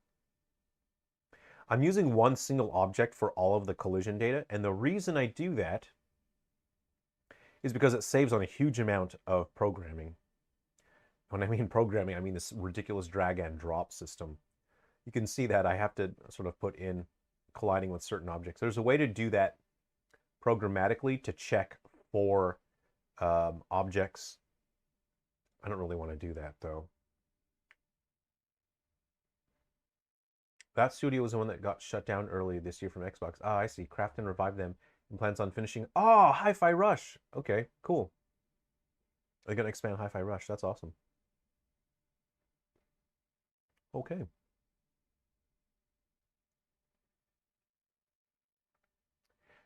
So, assign sprite logic. So I just want to look. I need. Oh, it's so hard not working in. I'm so accustomed to working in Unity where it's just highly structured. I'm just going to put this here for me, right?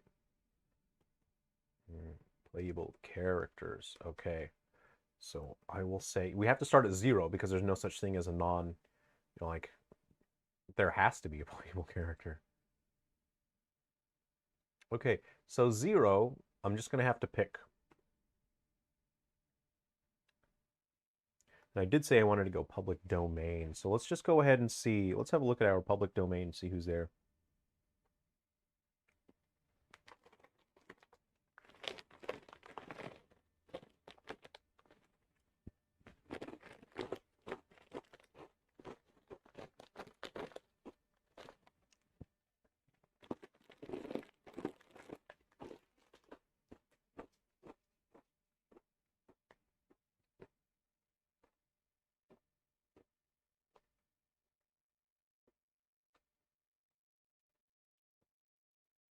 Ionic.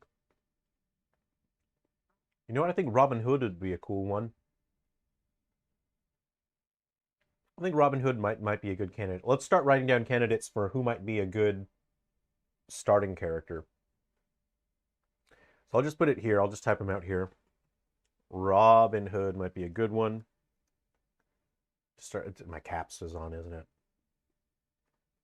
Robin Hood.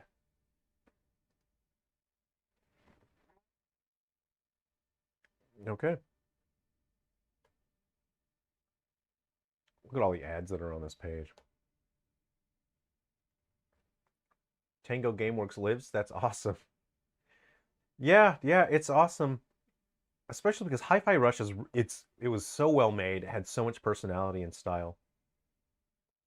Any chance there would ever be a game where the player works in a restaurant and has to take orders and serve people from the Silver Falls game? I haven't considered that sort of game for Silver Falls yet. I haven't planned on anything like that. I don't necessarily have a character that where their story sort of revolves around something like that. So it's not, it's not something that I've planned, but nothing's off the table really.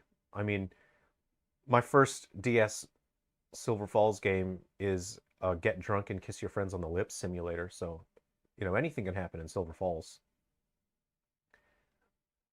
It could add to the lore maybe. Yeah, absolutely. Yeah, there's nothing off the table. You meet the characters that work, in, say, for example, the diner in Guide and Deathly Delusion Destroyers. You spend time in the diner meeting people, and you sort of talk to the wait staff as well. I sort of haven't considered Aladdin. Alice in Wonderland. That's not Daredevil. That is not Daredevil, and you know it's not. Sorry, I saw the word Smash, and my brain just went straight to Smash Bros.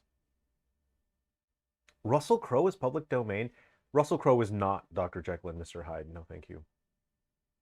Nicolas Cage, I believe, would be public domain. Yeah. Ebenezer Scrooge. You know what? I'm just going to put... Where are we?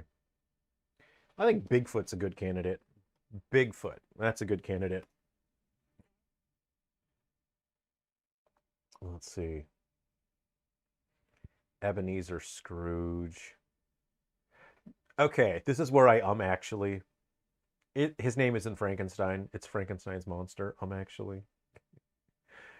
I love the idea of like a Hansel and Gretel in a Smash game and like a platform brawler, but they function like the ice climbers. I just think that would be cool.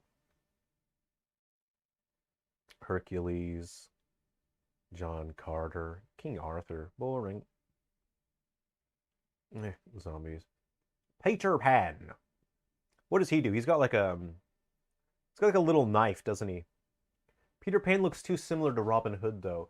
I'll put him, I'll put him in there just as an option. Peter Pan. Look, I want to launch Dungeon Dusters, the first version of the game, with at least, at least 2 characters so people can sort of get the gist of what it is. Let's see.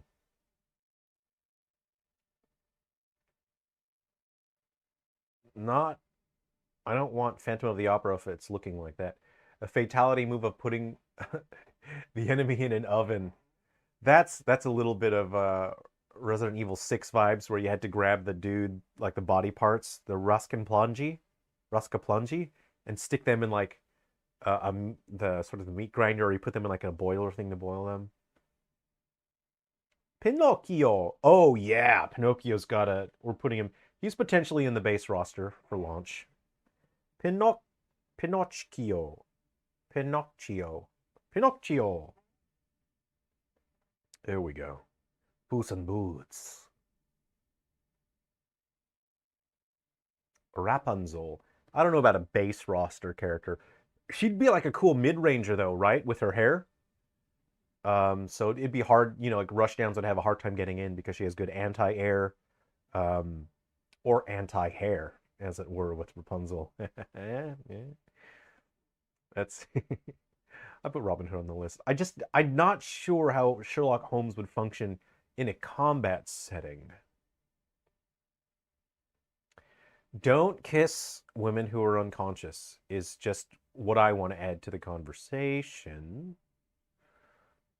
Hmm. Would Snow White function like a Pokemon trainer but with separate different dwarves?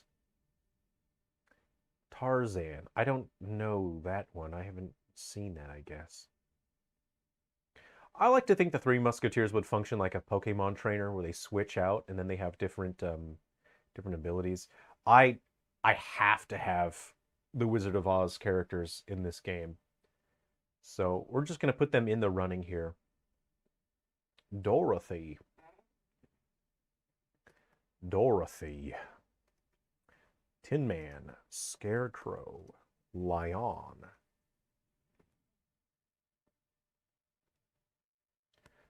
Maybe burn the enemy with a magnifying glass, focusing the sunbeam. Wouldn't it be cool to have a character that had like a giant magnifying glass? Oh, that'd be cool. And then they like walked around with it and just like that was their solar, you know, ability. They could just like melt enemies. Is it Mickey Mouse, the black one? Absolutely. We're putting Mickey Mouse in the running. There we go. You guys can help me pick which characters the game is going to launch with. And again, every couple of weeks, I'll add a new character to the game, and I can maintain it long term, and it'll be fun. Okay.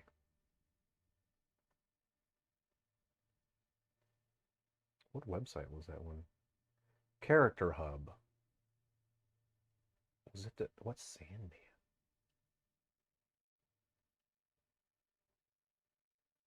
Public domain. Okay, yes, yes, yes, yes, yes. Davy Jones. Dracula. Aladdin. That's not Daredevil. James Bond. Oh, James Bond would be a cool one, huh? If you are Canadian, I have great news for you. Oh, he's only public domain for Canadians? Is that it?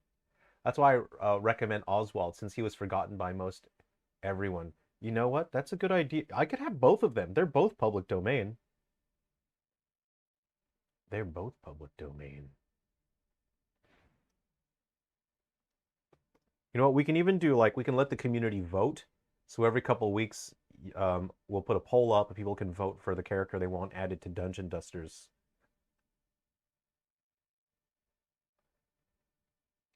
Oh, James Bond. There we go. James Bond. Sherlock Holmes. I mean, you can give him like a blunderbuss, I guess, and he could be like, yeah, yeah. If Sherlock Holmes had a blunderbuss, and then he could bust out like a giant magnifying glass and focus the sun and burn people. Look, we've worked it out. We did it. Good call on that magnifying glass thing. We're going Sherlock Holmes. He's in. We put him in. Okay.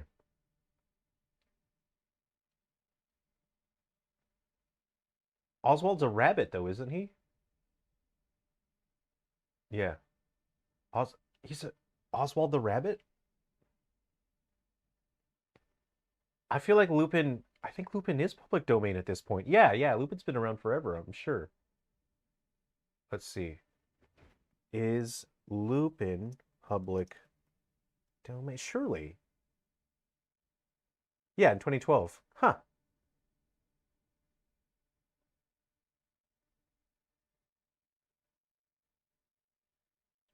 Arsène Lupin. That might be a cool character. Let's go ahead and chuck him in the list. Chuck him in there. All right. What else can we... I have no more coffee. It's all gone. Oh, the Beast from Sleeping Beauty. He could be a dude. The Beast. Ah, he is a rabbit. Oswald the Lucky Rabbit. King Kong.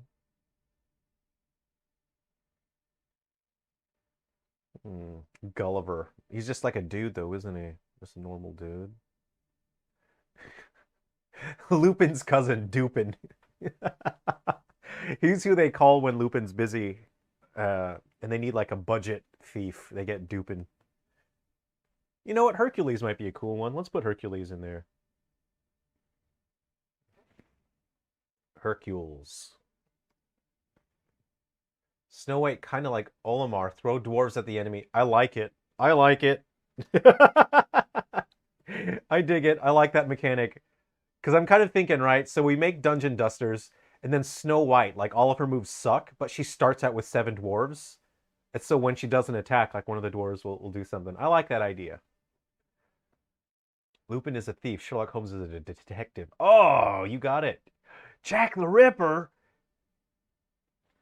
You're on it. You're on it. This is it. Okay, cool. Yeah, any character.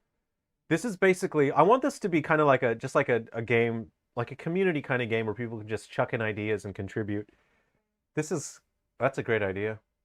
Hold on, I need to put Mothman in there as well. Like I said, I've created graphics for like 60 cryptids that I'm using for another game, but I kind of think, oh, if I just pre-render those character graphics, I can use them in here as well. So I'll get Mothman in there. Oh, yeah, the Headless Horseman would be sick. Headless Horseman, totally.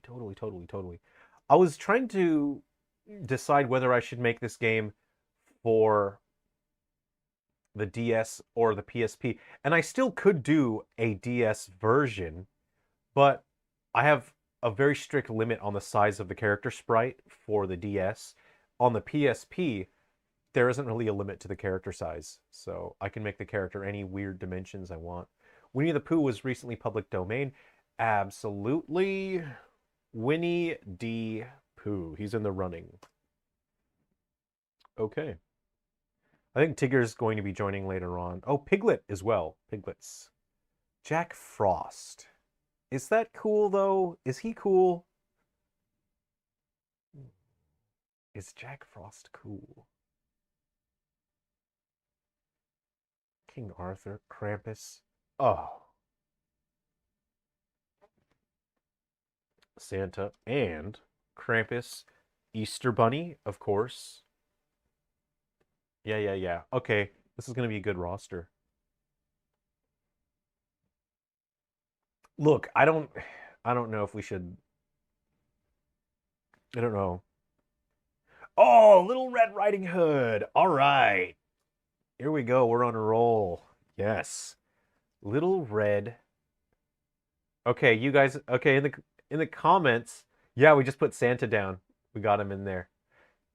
Tigger's already? I thought he was going to be in another year or two. I thought that Tigger was next year. A little Red Riding Hood.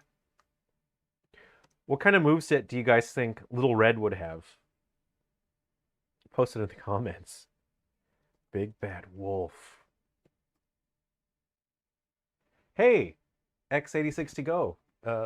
Thanks for coming to hang out. So the game that I'm working on right now is going to be an action RPG, and you have like a hub town that you sort of hang out in, and then you go to different areas to take on missions, and it's going to be like dungeons or forests, you know, different environments. And basically the appeal is I'm going to feature public domain characters as the playable roster. And this is a game that I can maintain on the PSP for a long time, for years and years and years. So every couple of weeks, you know, I'll just run a poll in the community. People can vote on what characters they want. Right now we're just spitballing, and we're just going to pick maybe 3 characters that are going to be in the launch version of Dungeon Dusters. Oh man, I really like what we've got so far. A BB gun? Oh wait, no, then you'll have a problem with Capcom. Little Red. I kind of feel like she might be like a trapper type character, don't you think? Like she'd like have tools to her advantage. Little Red Robin Hood should be an archer. Little Red Robin Hood. Oh man, I like that. I like that. No, I'm gonna type that down. Little Red Robin Hood. Yes. Yes, I like that. Popeye. Popeye is public domain, isn't he? Nosfer. Oh, yes. We're on a roll here. Nosferatu. But I want the Nosferatu and his animations. He's going to walk around like that. He's going to slide around the stage and just go like that. That's how he moves. Hey, Ablob, good to see you.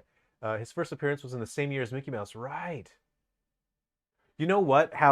So I want characters to have like unique mechanics. So it's fun to play as each character, right? I don't want them to just be reskins. So something like Popeye, I would want when you play as Popeye, like the stage would be populated with spinach, and so when you collect the spinach, you get stronger. You know, I think that would be a cool mechanic. The Sheriff of Nottingham. What does he do? Nosferatu needs to flicker the light switch. Popeye's a real person? Popeye, real person. Then I think he needs to see a doctor. Popeye, real person. Is this real, though? Is absolutely based on Frank Rocky Feigl. Click on the link below. Is this real?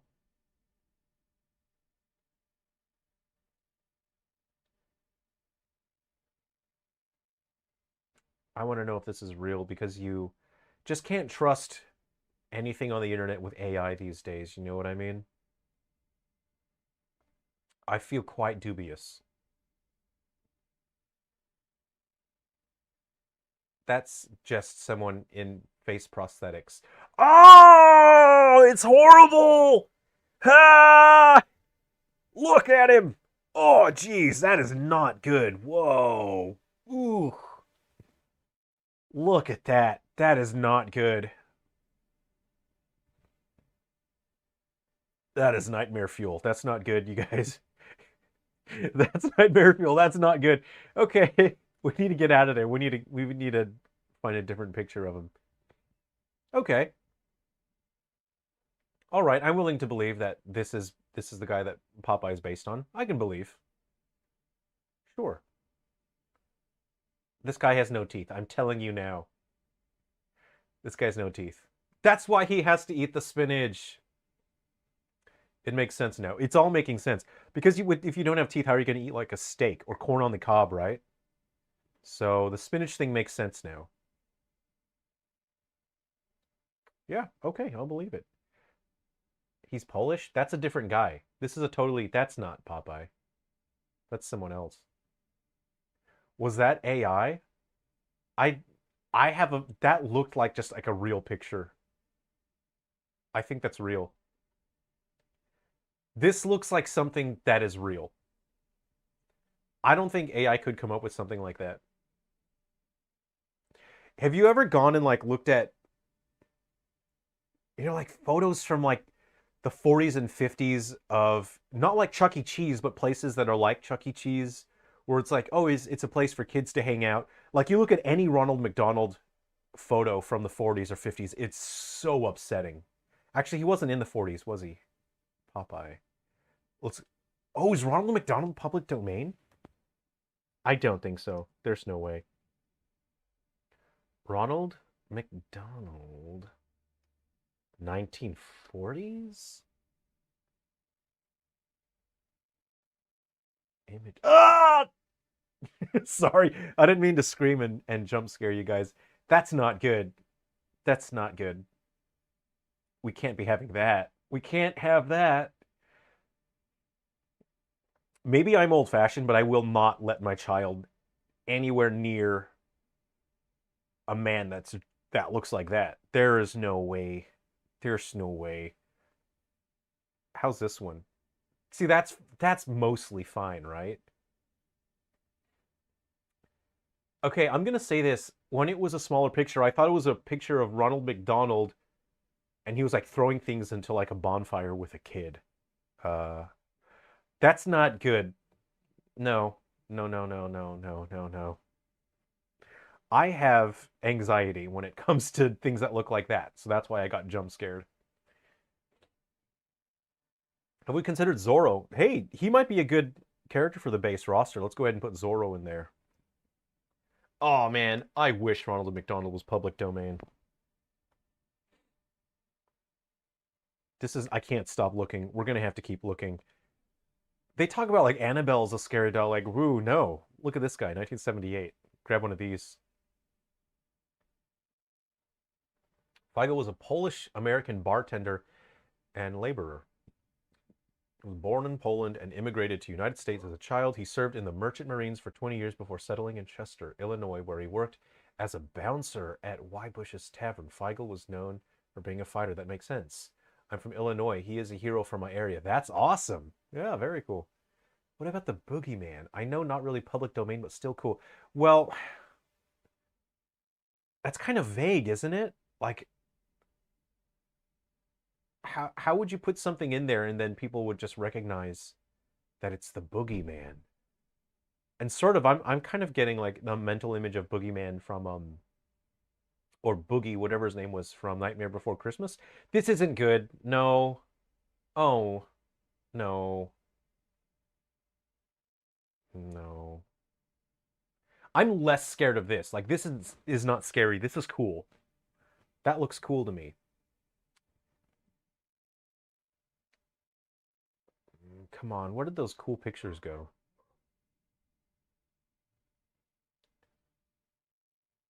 Maybe like maybe the 50s, 1950s. I'm kind of stuck on Ronald now. Look at Bozo. Okay, what about Baba Yaga? Oh, the witch. She rides in a giant mortar and pestle. Yeah, I'd like to have cool cultural stuff in there. We can put Baba Yaga. Baba Yaga. Oh, the Kappa, which is a good one. I do like. Ooh, the Yama. The Yama Uba. Yama Uba.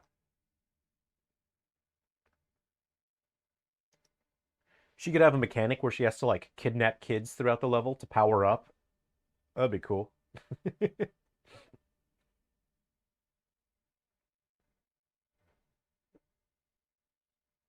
Ooh, Bozo the Clown. Okay, we'll look up Bozo. Oh no! Oh no! This is not good. This isn't good as well. This is also not good. I'm less scared of it. I think it is cool, and this is upsetting whenever that is. We're getting a lot of that picture.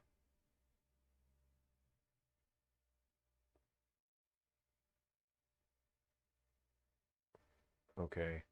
See, that's not scary. This is... Oh.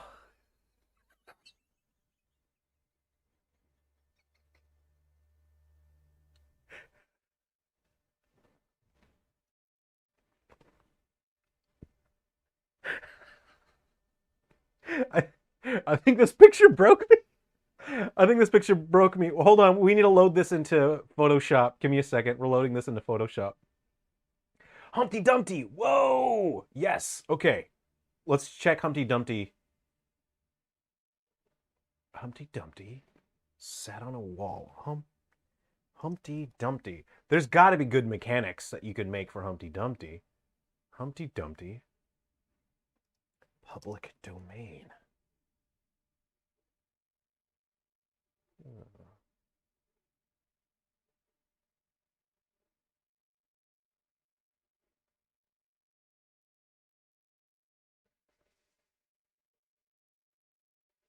Okay.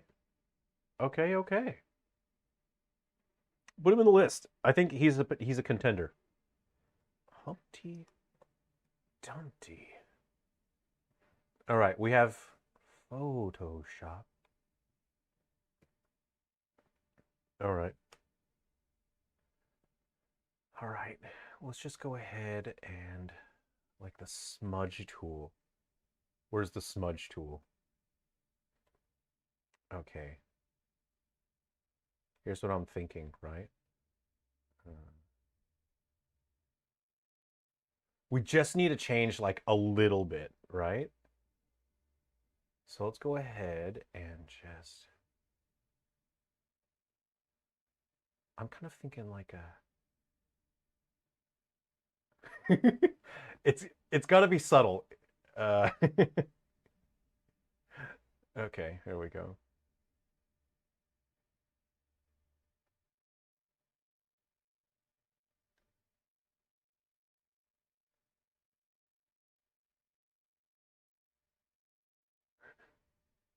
Okay, we'll grab the corners of her mouth.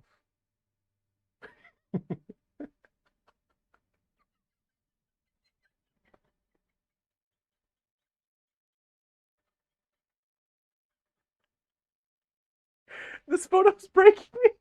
This photo's breaking me.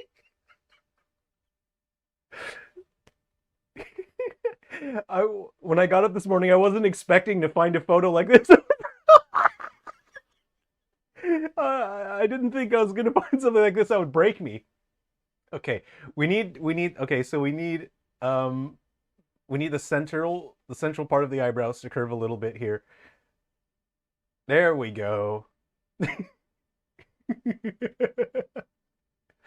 Okay. Okay, how's that? Okay, we're looking good. We're looking good. All right, guys. Okay, so we need the mouth corners to go up a little bit. Okay, we need this here a little bit. A little happier. Yes. Okay. There we go. And I'm just going to do a little bit of fine work here. We're going to zoom in. We're at 48% strength right now, right? Okay, so we're 48.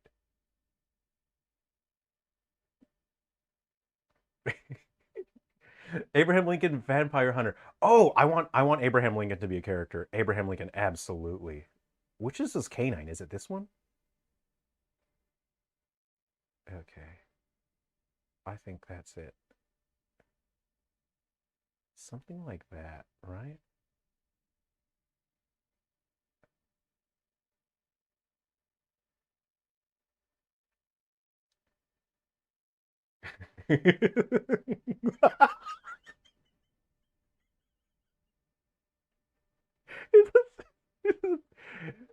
Okay.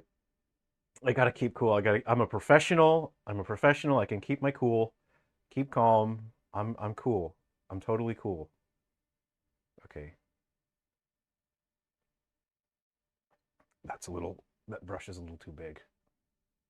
That brush is a little too big. Okay, so he has two eyebrows, which is already upsetting.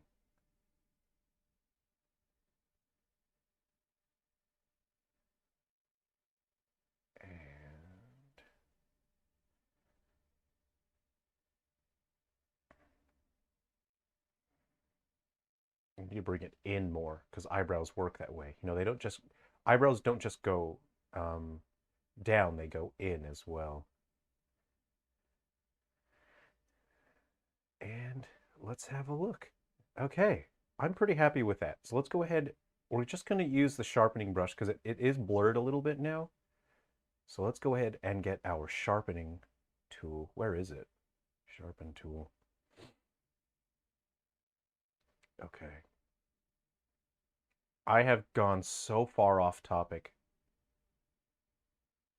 Okay, let's get that to look a little more.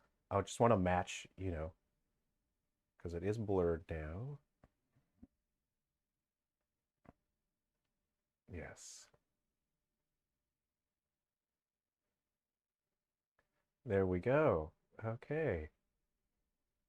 I'll sharpen his teeth a little bit. There we go. That's looking not bad. Okay, and see how we kind of blurred the edges here? We're just going to sharpen that a little bit so it looks natural. I mean, nothing about this is natural, right?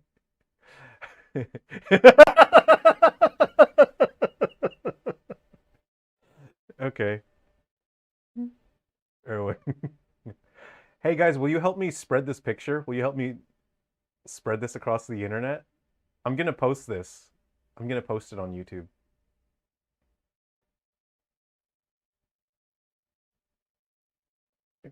There we go. This is it. If we could find this little girl, she's probably, yeah, there's a good chance she's still alive today. Yes. Okay. I'm good. Let's go ahead and save this. Have you seen this child? Yes. Yes. Okay. I'm going to save it as a PNG. Okay. I have no idea where to save this on my computer. I'm going to put it in pictures. I'm going to say McDonald's. Okay, if you give me a second, guys, I'm going to post it to YouTube right now. He put on a milk box in the game. Okay. Switch over. Okay, we're posting it. Hold on, give me a second here. Create a post.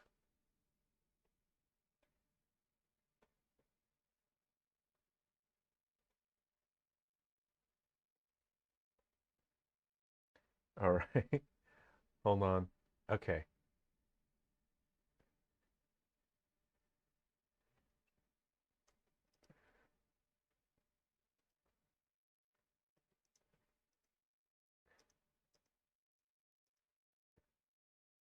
There we go. We did it. Good job, everyone.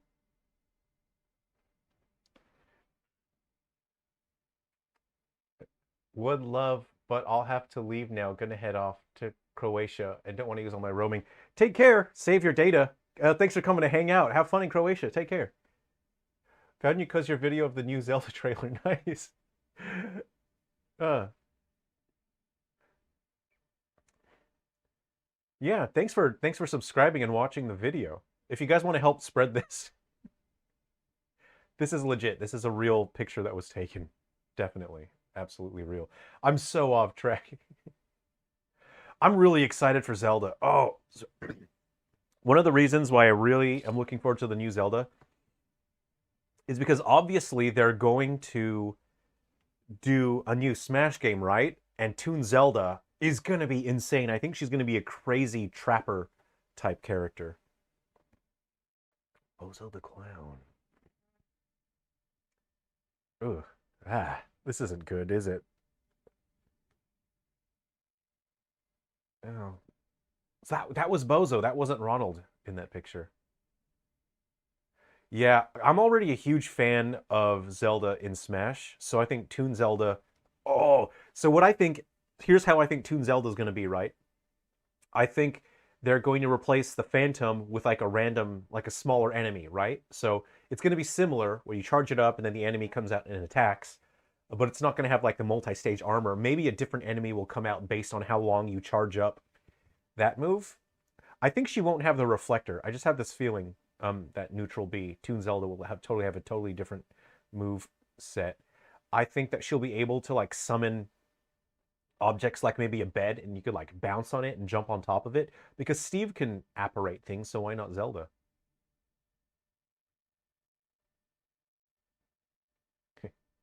Oh, we better get back to it. Oh, did we put Abraham Lincoln in?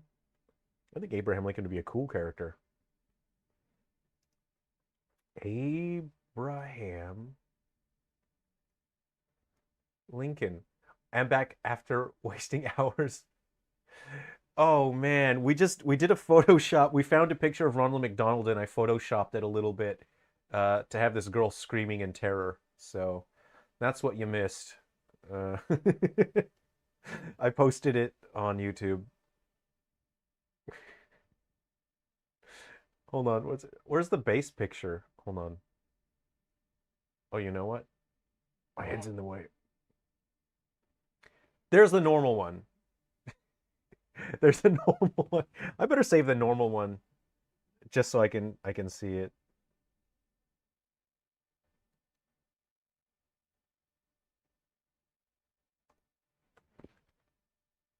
No, I think this is like 1 second, 1 second after the original photo was taken, this happened. What game were you playing? In Bloons TD5. I don't know what that's short for. So yeah, we're looking online for public domain characters and we're thinking up characters. Uh, I want Dungeon Dusters to be kind of a community thing where we guys we can all hang out on live stream or in other videos, and then you guys can chuck out ideas. And because this is not a commercial game, I can do absolutely whatever I want with it, and it'll be free on PSP for everyone to play. Every couple of weeks, I can roll out new characters, new content, and it's just something that we can all just have fun and hang out together with. I'm looking at the wrong one. Okay, we got Abraham Lincoln.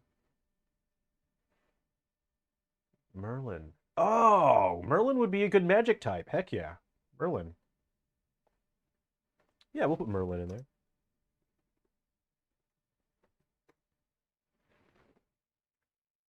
You can cook a port for the PS3. Cool. Cool, cool, cool. The game itself is going to be pretty simple, you know. Mulan. Is it the Netflix version that nobody liked, or is it... Well, you can't use like the Disney version, obviously. Oh no, I can hear the music in my head. I'm fighting the urge. Fighting the urge to sing the which Mulan music I'm talking about. Bloons TD5 is a cartoony tower defense game. Ah, I do like tower defense games. Bloons TD5. Okay. Bloons TD5. Oh, cool. What are you playing it on? Is it on Steam or mobile? That interface looks like mobile. I want to make some tower defense games. That looks like a mouse cursor, right? What they were just doing? Or is he dragging and dropping?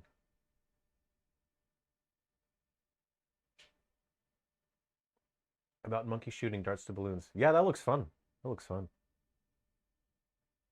I like that kind of thing. I haven't played a tower defense in ages. I got Peter. Oh, do we put Peter Pan in there? Well, no, yeah, Peter Pan would be like a magic-based character, wouldn't he? Let's go ahead and just slap him in there. Because Robin Hood is obviously your zoner. So let's go ahead and get Peter Pan. He'll be a magic-based character, entirely magic. And you have like a little... You can be a Rushdown with this tiny knife. How about that? You spent 20 hours, and there must be like a lot of like a upgrades and items and whatnot, right? Puss in Boots. Cthulhu. I don't know how I would make Cthulhu a playable character other than just being giant and filling the whole screen. I don't know. How do you say Nyarlathotep? Did I do that? Alan Quartermain. Look, if it's not the Sean Connery version, I'm not interested, honestly. Captain Nemo, Wilhelmina, Winnie the Pooh. Make him a baby Cthulhu. You know what?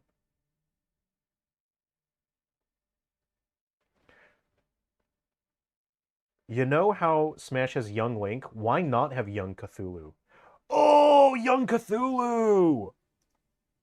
Nice, nice, nice, nice. Good one, Chris B. Good one. This will be Young Cthulhu. He's gonna be like, he like listens to um, Fallout Boy and Panic at the Disco. Chris B. Nice one. Dorian Gray. What's his deal? He can't look at a photo of himself? Is that his deal?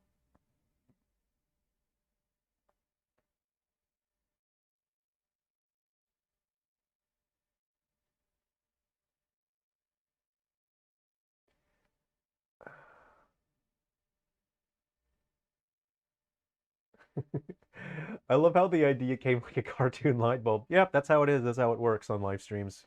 Hanging out, chucking ideas out there. I'm kind of thinking like a character where when you play as him, there's like, is he not allowed to see a reflection of himself? Because that would be cool if there were mirrors in the level, and then if you accidentally looked towards a mirror, that would make your character just die, and that's the end of the level. Hey, Fireball Ferret, good to see you. Right now we're hanging out, we're chucking out ideas. I'm working on a PSP game that's an action RPG. It's kind of like some dungeon crawling, but it's mainly about beating up tons and tons of enemies, and it's going to feature public domain characters, so characters you would recognize, like Winnie the Pooh, all the Wizard of Oz people, Abraham Lincoln, Young Cthulhu. If you if you're just checking in and you missed it, we just did we just photoshopped Ronald McDonald because we were looking pictures of Ronald McDonald for some reason, and we photoshopped this. I don't think I'm allowed to have Ronald McDonald in my game, so I can't have this though.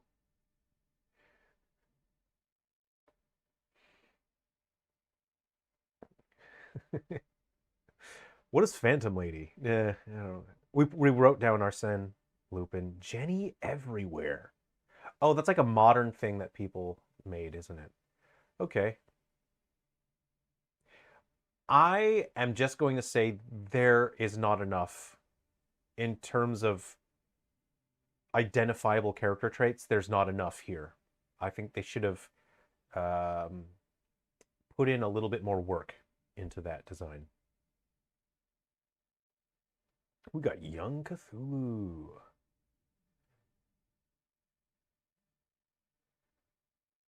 Have you thought about Uncle? Oh, yeah, nice. Good one. All right, Uncle Sam is going in there. Uncle Sam, by extension, Rosie the Riveter. That's rivet. Rivet. Riveter. Rosie the Riveter. Nice. You know what Uncle Sam's gameplay mechanic would be? His special attack, maybe it could like recruit the enemy and then the enemy would just be like following him around. Uh yeah. And he sort of like builds up an army of familiars that can fight enemies with him. I think that'd be Uncle Sam's gimmick. I want every character to have something like cool about them, some sort of neat gimmick. Popeye will only be in public domain by next year.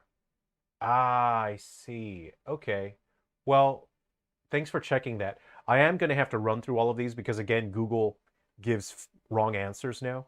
So we'll take him off the list, and you guys can remind me in some time. Sorry, Popeye, you're off the list. Did I put Zori instead of Zoro? There we go. We fixed it. Okay. No, thank you. Uh, can I just make that go away? Cool. Did I put Dracula on the list? I don't think he's in there. Let's go ahead. Okay, look, I think we can pick. I think we have enough for the base roster. We can always come back every few weeks and just think up new characters as well. So I don't want to read a boring list like this. Just show me the pictures. Show me the pictures, man.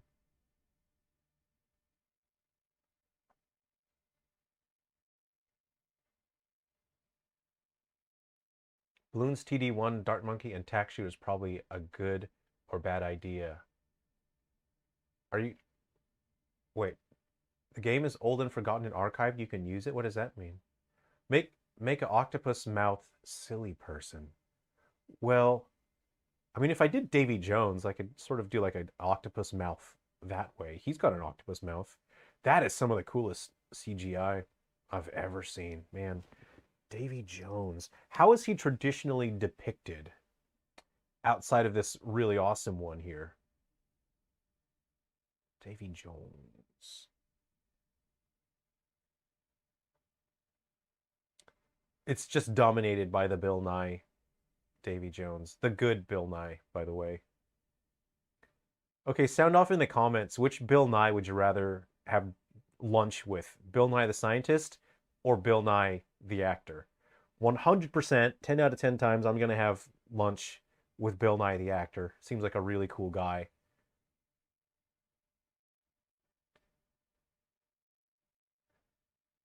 Oh, yeah. Just because something's on Internet Archive doesn't mean that it's public domain. It just means that someone's archived it. So things that are still protected by copyright are available on Internet Archive. Oh, you mean the team that made Bloons? That's cool. That's very cool. Good on them. Very cool. Loch Ness. Can I... What is that? Whoa, an old man in the ocean. Is there like... You know, it'd be like a really... A very cultured take would be to have a character like is it George and Lenny from Of Mice and Men? If you had to read that in school, that would be such a cultured duo character, George and Lenny. They'd function like ice climbers, right? Anything from 1928 or before is fine. We have no. I think Najua Mario is saying that the actual team that made the Bloons game has made it like public and open. Scientist, maybe I don't understand the question. Have you seen the Chinese dub of that intro song, Beer, Beer, Beer, Beer? No, I haven't. Oh, there's Bill Nye. Bill Nye. Bill Nye, the science guy. There's this guy. That's Bill Nye, the science guy, who, according to reports, isn't that friendly. People have met him in places like like science fairs and whatnot, and have reported back that he's just not great as a person. Um, and then there's Bill Nye, the actor, who, by all reports, is a pretty cool dude. He's also, if you've seen Shaun of the Dead, he's Sean's dad, but he's not Sean's dad.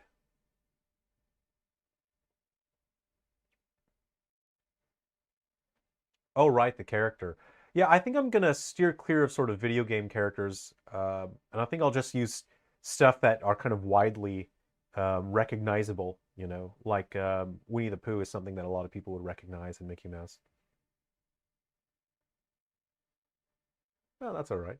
Okay, so Bigfoot. And what are some cool cryptids? Can you guys think of any cool cryptids? Because I've got Bigfoot in there, right? Um, so I got Bigfoot. Let's just have like a section for like cryptids. Can you guys think of any cool cryptids? Hunchback of Notre Dame. Yeah, people would recognize that. Hunchback of Notre Dame. And so this game that I'm making for the PSP is called Dungeon Dusters. And the story for it is plot holes have opened up all around the world, and characters from other dimensions have fallen through the plot hole, and they've ended up in the world of Dungeon Dusters, thus becoming a playable character.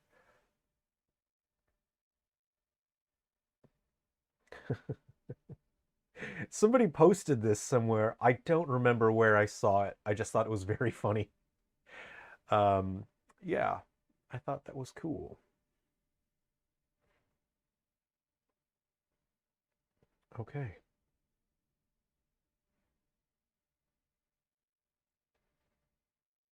Oh, right. I see what you mean. Yeah, I mean, the game's free for people to play, but that doesn't mean that's. Yeah, I see what you mean. Cryptid Chupacabra. Hey, Donovan, thanks for coming. Good to see you. Chupacabra would be a good one. I think a Chupacabra would be like a speed type. Chupacabra would be a cool mechanic. I think a Chupacabra would have like a. I think a Chupacabra would be a glass cannon where it has low health, but you have moves that can absorb health from the enemy. I think that'd be a cool mechanic for the Chupacabra. Well, I guess in general, like a monkey that just throws darts, that's fair game as long as you're not copying the design. Bigfoot and Nessie are the only two cryptids I can name offhand. Maybe Cthulhu. Ah, so Chris B gave us the idea for a young Cthulhu, so he can fit in. You know what? Why not put Nessie in there? Yeah, let's put Nessie.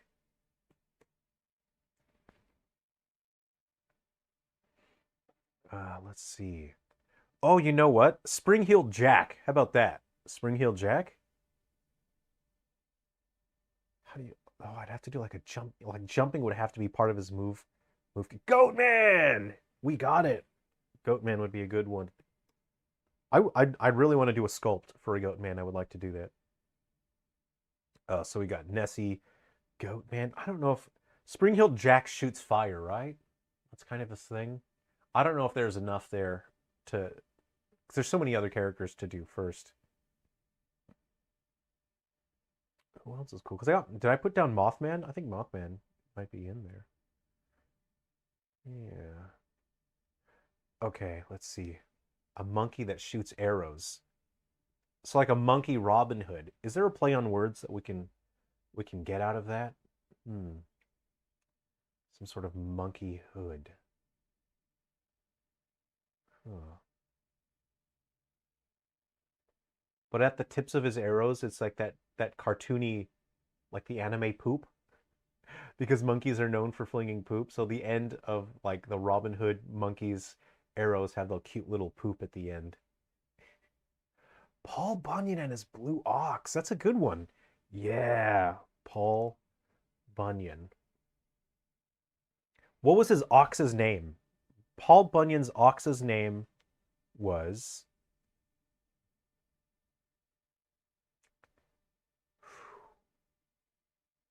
He had a name, didn't he? What was it? Paul Bunyan, ox. Big Blue or something? Paul Bunyan. You think it was blue? I kind of get the feeling it was blue. Paul Bunyan, ox name. Babe the Blue Ox. There you go. You got it. Babe the Blue Ox. I always thought Babe was the pig, but there you go. Okay. Paul Bunyan and Babe. Okay. Can we zoom in on the text, or is that kind of like where we are in life? Okay, I think this is how it is. We don't get to zoom in. So this is our list. I mean, if you can think of another cool cryptid or something cool, go ahead and chuck it. You know, it'd be so funny if the Paul Bunyan character was just massive. Like he just, yeah, Well, he doesn't need to be like fill up the whole screen, but just bigger than the other characters. I think Paul Bunyan would be a cool, tough, strong character. Let's go ahead and think of some other. Aurora Borealis. Aurora Borealis at this time of year, localized entirely in this location.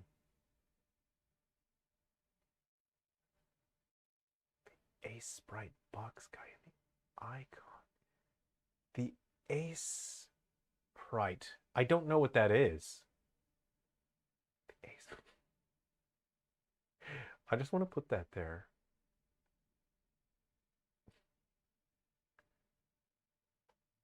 Hold on. There we go. We just need to make space for the things that matter in life. Let's look up the Ace Sprite guy. Ace Sprite guy. What is that? Ace Sprite guy. What is that? Oh, he's just a cute little face, right? Is that what it is? Oh no, I don't know what it is. Oh, the pixel art program. It's pretty vague, though. It's kind of like a vague smiley face.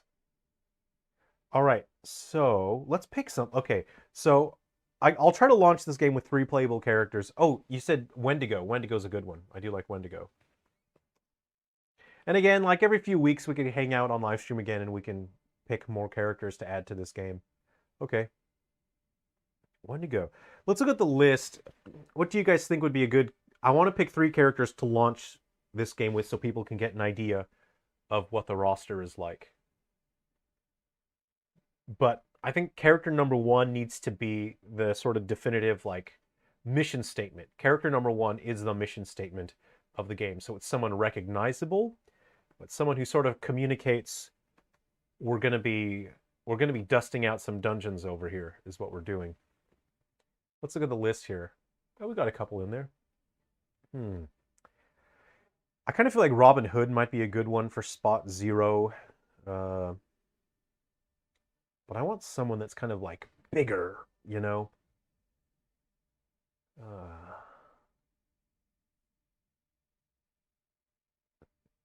Little Red Robin Hood. Yeah, someone who commented that. It's a mashup between... Obviously, mashups are totally fair game. We can have mashup characters. The Dungeon Dusters is going to be, you know, whatever we want. It's whatever we want to put in the game. Why am I so red? What's up with that? What's up with my webcam? I'm not like that, guys. I'm not like that at all.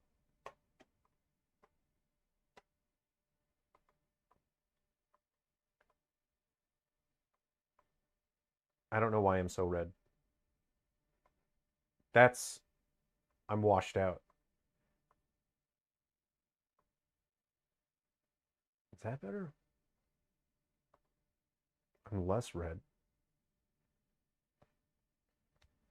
Zorro, Baba Yaga, Kappa. You know, I think Humpty Dumpty would be a fun one, wouldn't he? Abraham Lincoln, Merlin, Peter Pan. I just love the idea of young Cthulhu. Uncle Sam is a great idea. I actually wouldn't mind Uncle Sam for the first character slot. He's sort of recognizable. People would know he's a character. I'd give him some armor, you know, because he's going in dungeons. What do you guys think of Uncle Sam for spot 1? And then maybe like spot 2, someone like... I really want to have like Mickey Mouse or Winnie the Pooh. Okay, you guys pick. If I should have... So one of the first 3 slots is either going to Mickey Mouse or Winnie the Pooh. So you guys pick. Let me know in the comments if you want Mickey or Pooh. And of course, the box art's going to finish. It's going to feature the big 3. So, see, the thing is, I don't know if people from other countries outside of the United States, I don't know if they would appreciate like the reference of Uncle Sam. Like they wouldn't really care that much. That's the thing. Pooh, Mickey, we're split between 2. We've got to pick.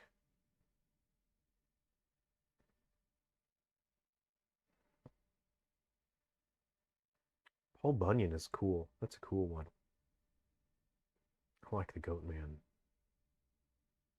Jack the Ripper is a cool one. Yeah. Jack the Ripper or Bigfoot as first. That's a good idea. People would understand Bigfoot, right? They would get it.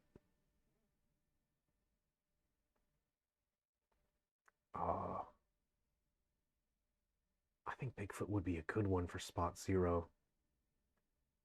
Is the shadow public domain? Oh. I don't think Flash Gordon is the shadow.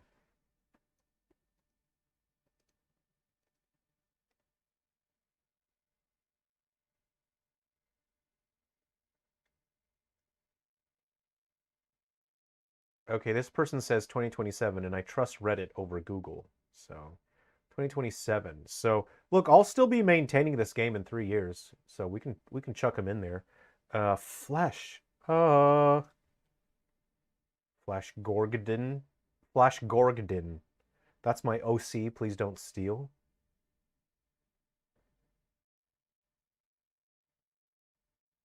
2024. Wait, but who? Who, though? It says Flash Gordon 1934 on Wikipedia. Flash Gordon. Yeah. Is Flash Gordon in public domain? No. Interesting.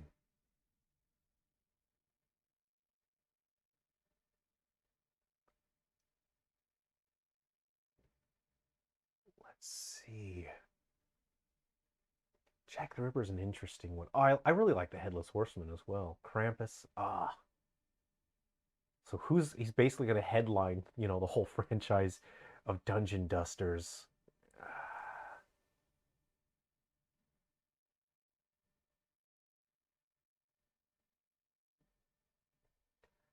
See, I feel like Uncle Sam would probably be a good pick for the first spot to headline the game, because when you see Bigfoot, like you already identify Bigfoot with other things, right? But Uncle Sam hasn't been used to portray or identify a game identity as such. I'm gonna put Uncle Sam in spot 1.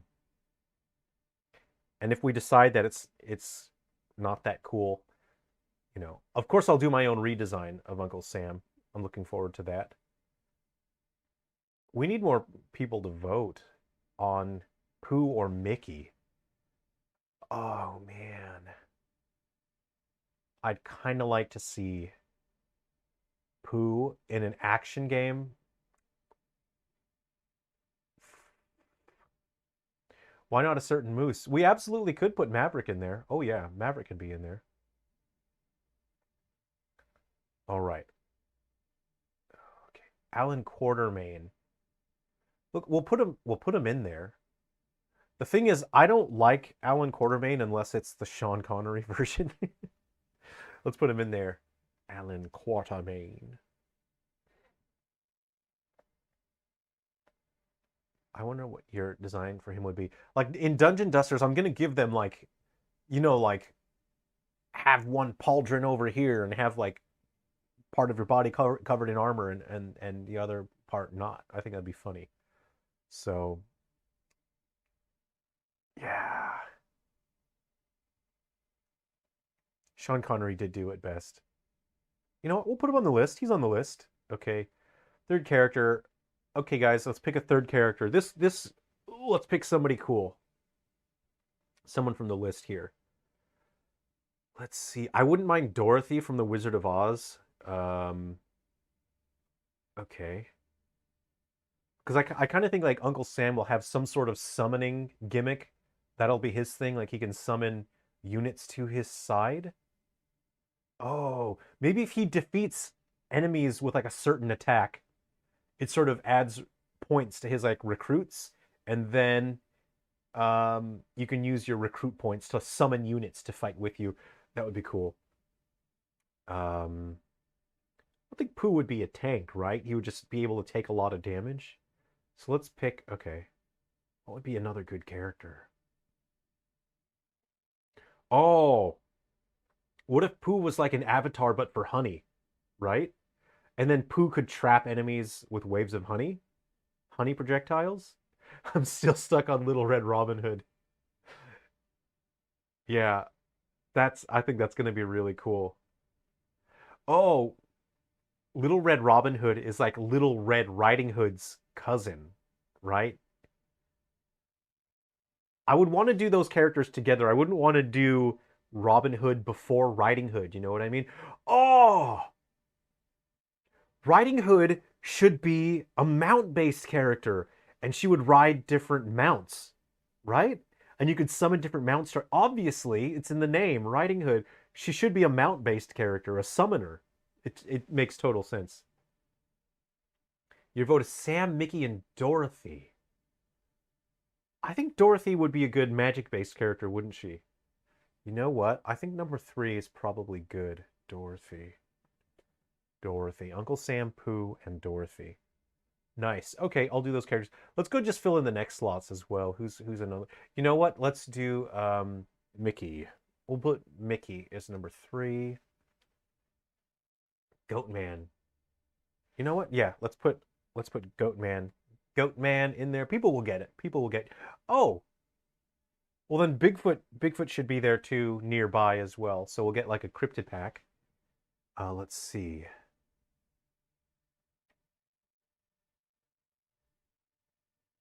Abraham Lincoln.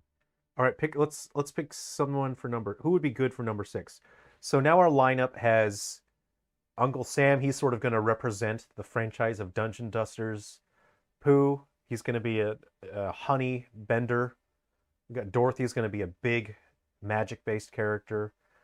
Mickey, we'll figure it out. He feels like he'd be a Rushdown, you know. You got your Goatman. He'd probably good like Rushdown. Bigfoot's going to be a mid-ranger. Slow. He's like the Ganondorf sort of. Okay. Who can we get as like a zoner? Like a good zoner type.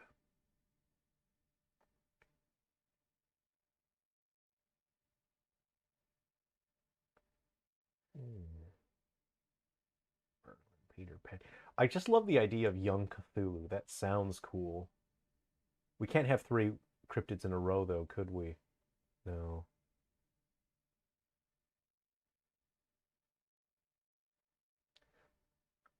I think Snow White would be a fun summoner character, right? She starts out with the dwarves. What do you guys think of Snow White on number 6? Unless you think we should have someone else as number 6. This is going to be, future updates to the game. 7 equals 8 equals.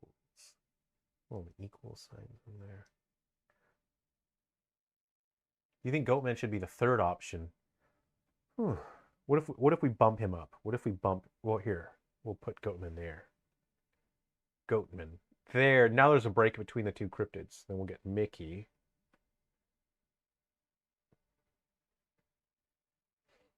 Maybe the Hunchback is next. Yeah, a literary character. What sort of move set would the Hunchback have? Oh, you know what? If he had like the bell. Oh, if he dragged around the bell. Yeah. That'd be sick. So he plays the Hunchback, you're moving around, but you drag the bell around with you, and you use that for your attacks. So they're all slow. You just like chuck it, and it just does like massive damage. Let's do it, Hunchback. Oh, Notre Dame. Is there an E at the end? Notre Dame. Notre Dame. That's an M. Okay. Cool. All right, who's number 7? Let's pick number 7.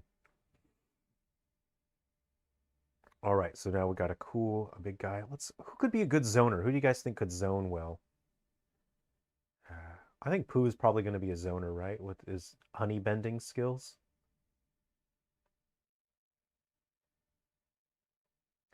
Goatman and Little Bo Peep combo limit. Imagine Snow White as Black Mage with Apple Attack. I think Snow White is going to be really cool. How I want to have her is she starts out with the 7 dwarves, right? And so they all sort of contribute to different attacks. And they can take damage and die. So if you don't sort of defend your dwarves, you lose power as the mission goes on. I think that would make her so different, wouldn't it? Little Bo. Let's put Snow White as number 7. Is Little Bo Peep public domain? Little Bo Peep. Public domain. She's a superhero? Is she? Maybe she could bite her apple to get a random kind of... Oh! What if it's like a random buff or nerf? Like when you pick in Heroes menu in Smash, what's the one that gives them a random thing?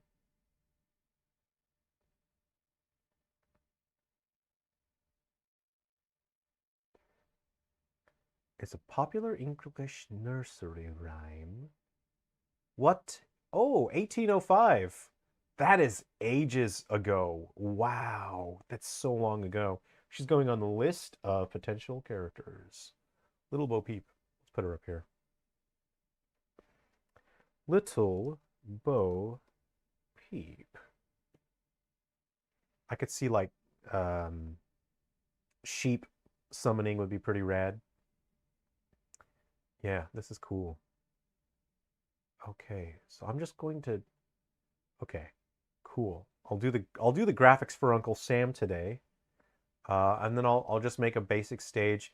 Keep an eye out on the Patreon. I'll be posting all the development builds on Patreon, so people that on Patreon can play it as I'm developing it. And then when I have stable builds, I'll put them up on itch.io, obviously for free. Yeah, I'm happy. I think I'll use these dimensions for the character on the screen. I mean, that amount of space, the character taking up that amount of space, I think I'm pretty happy with that. You get a good idea of the character's graphics. And obviously characters like Young Cthulhu and Paul Bunyan are going to be bigger than that. All right, now you have to leave for real. I had a great time.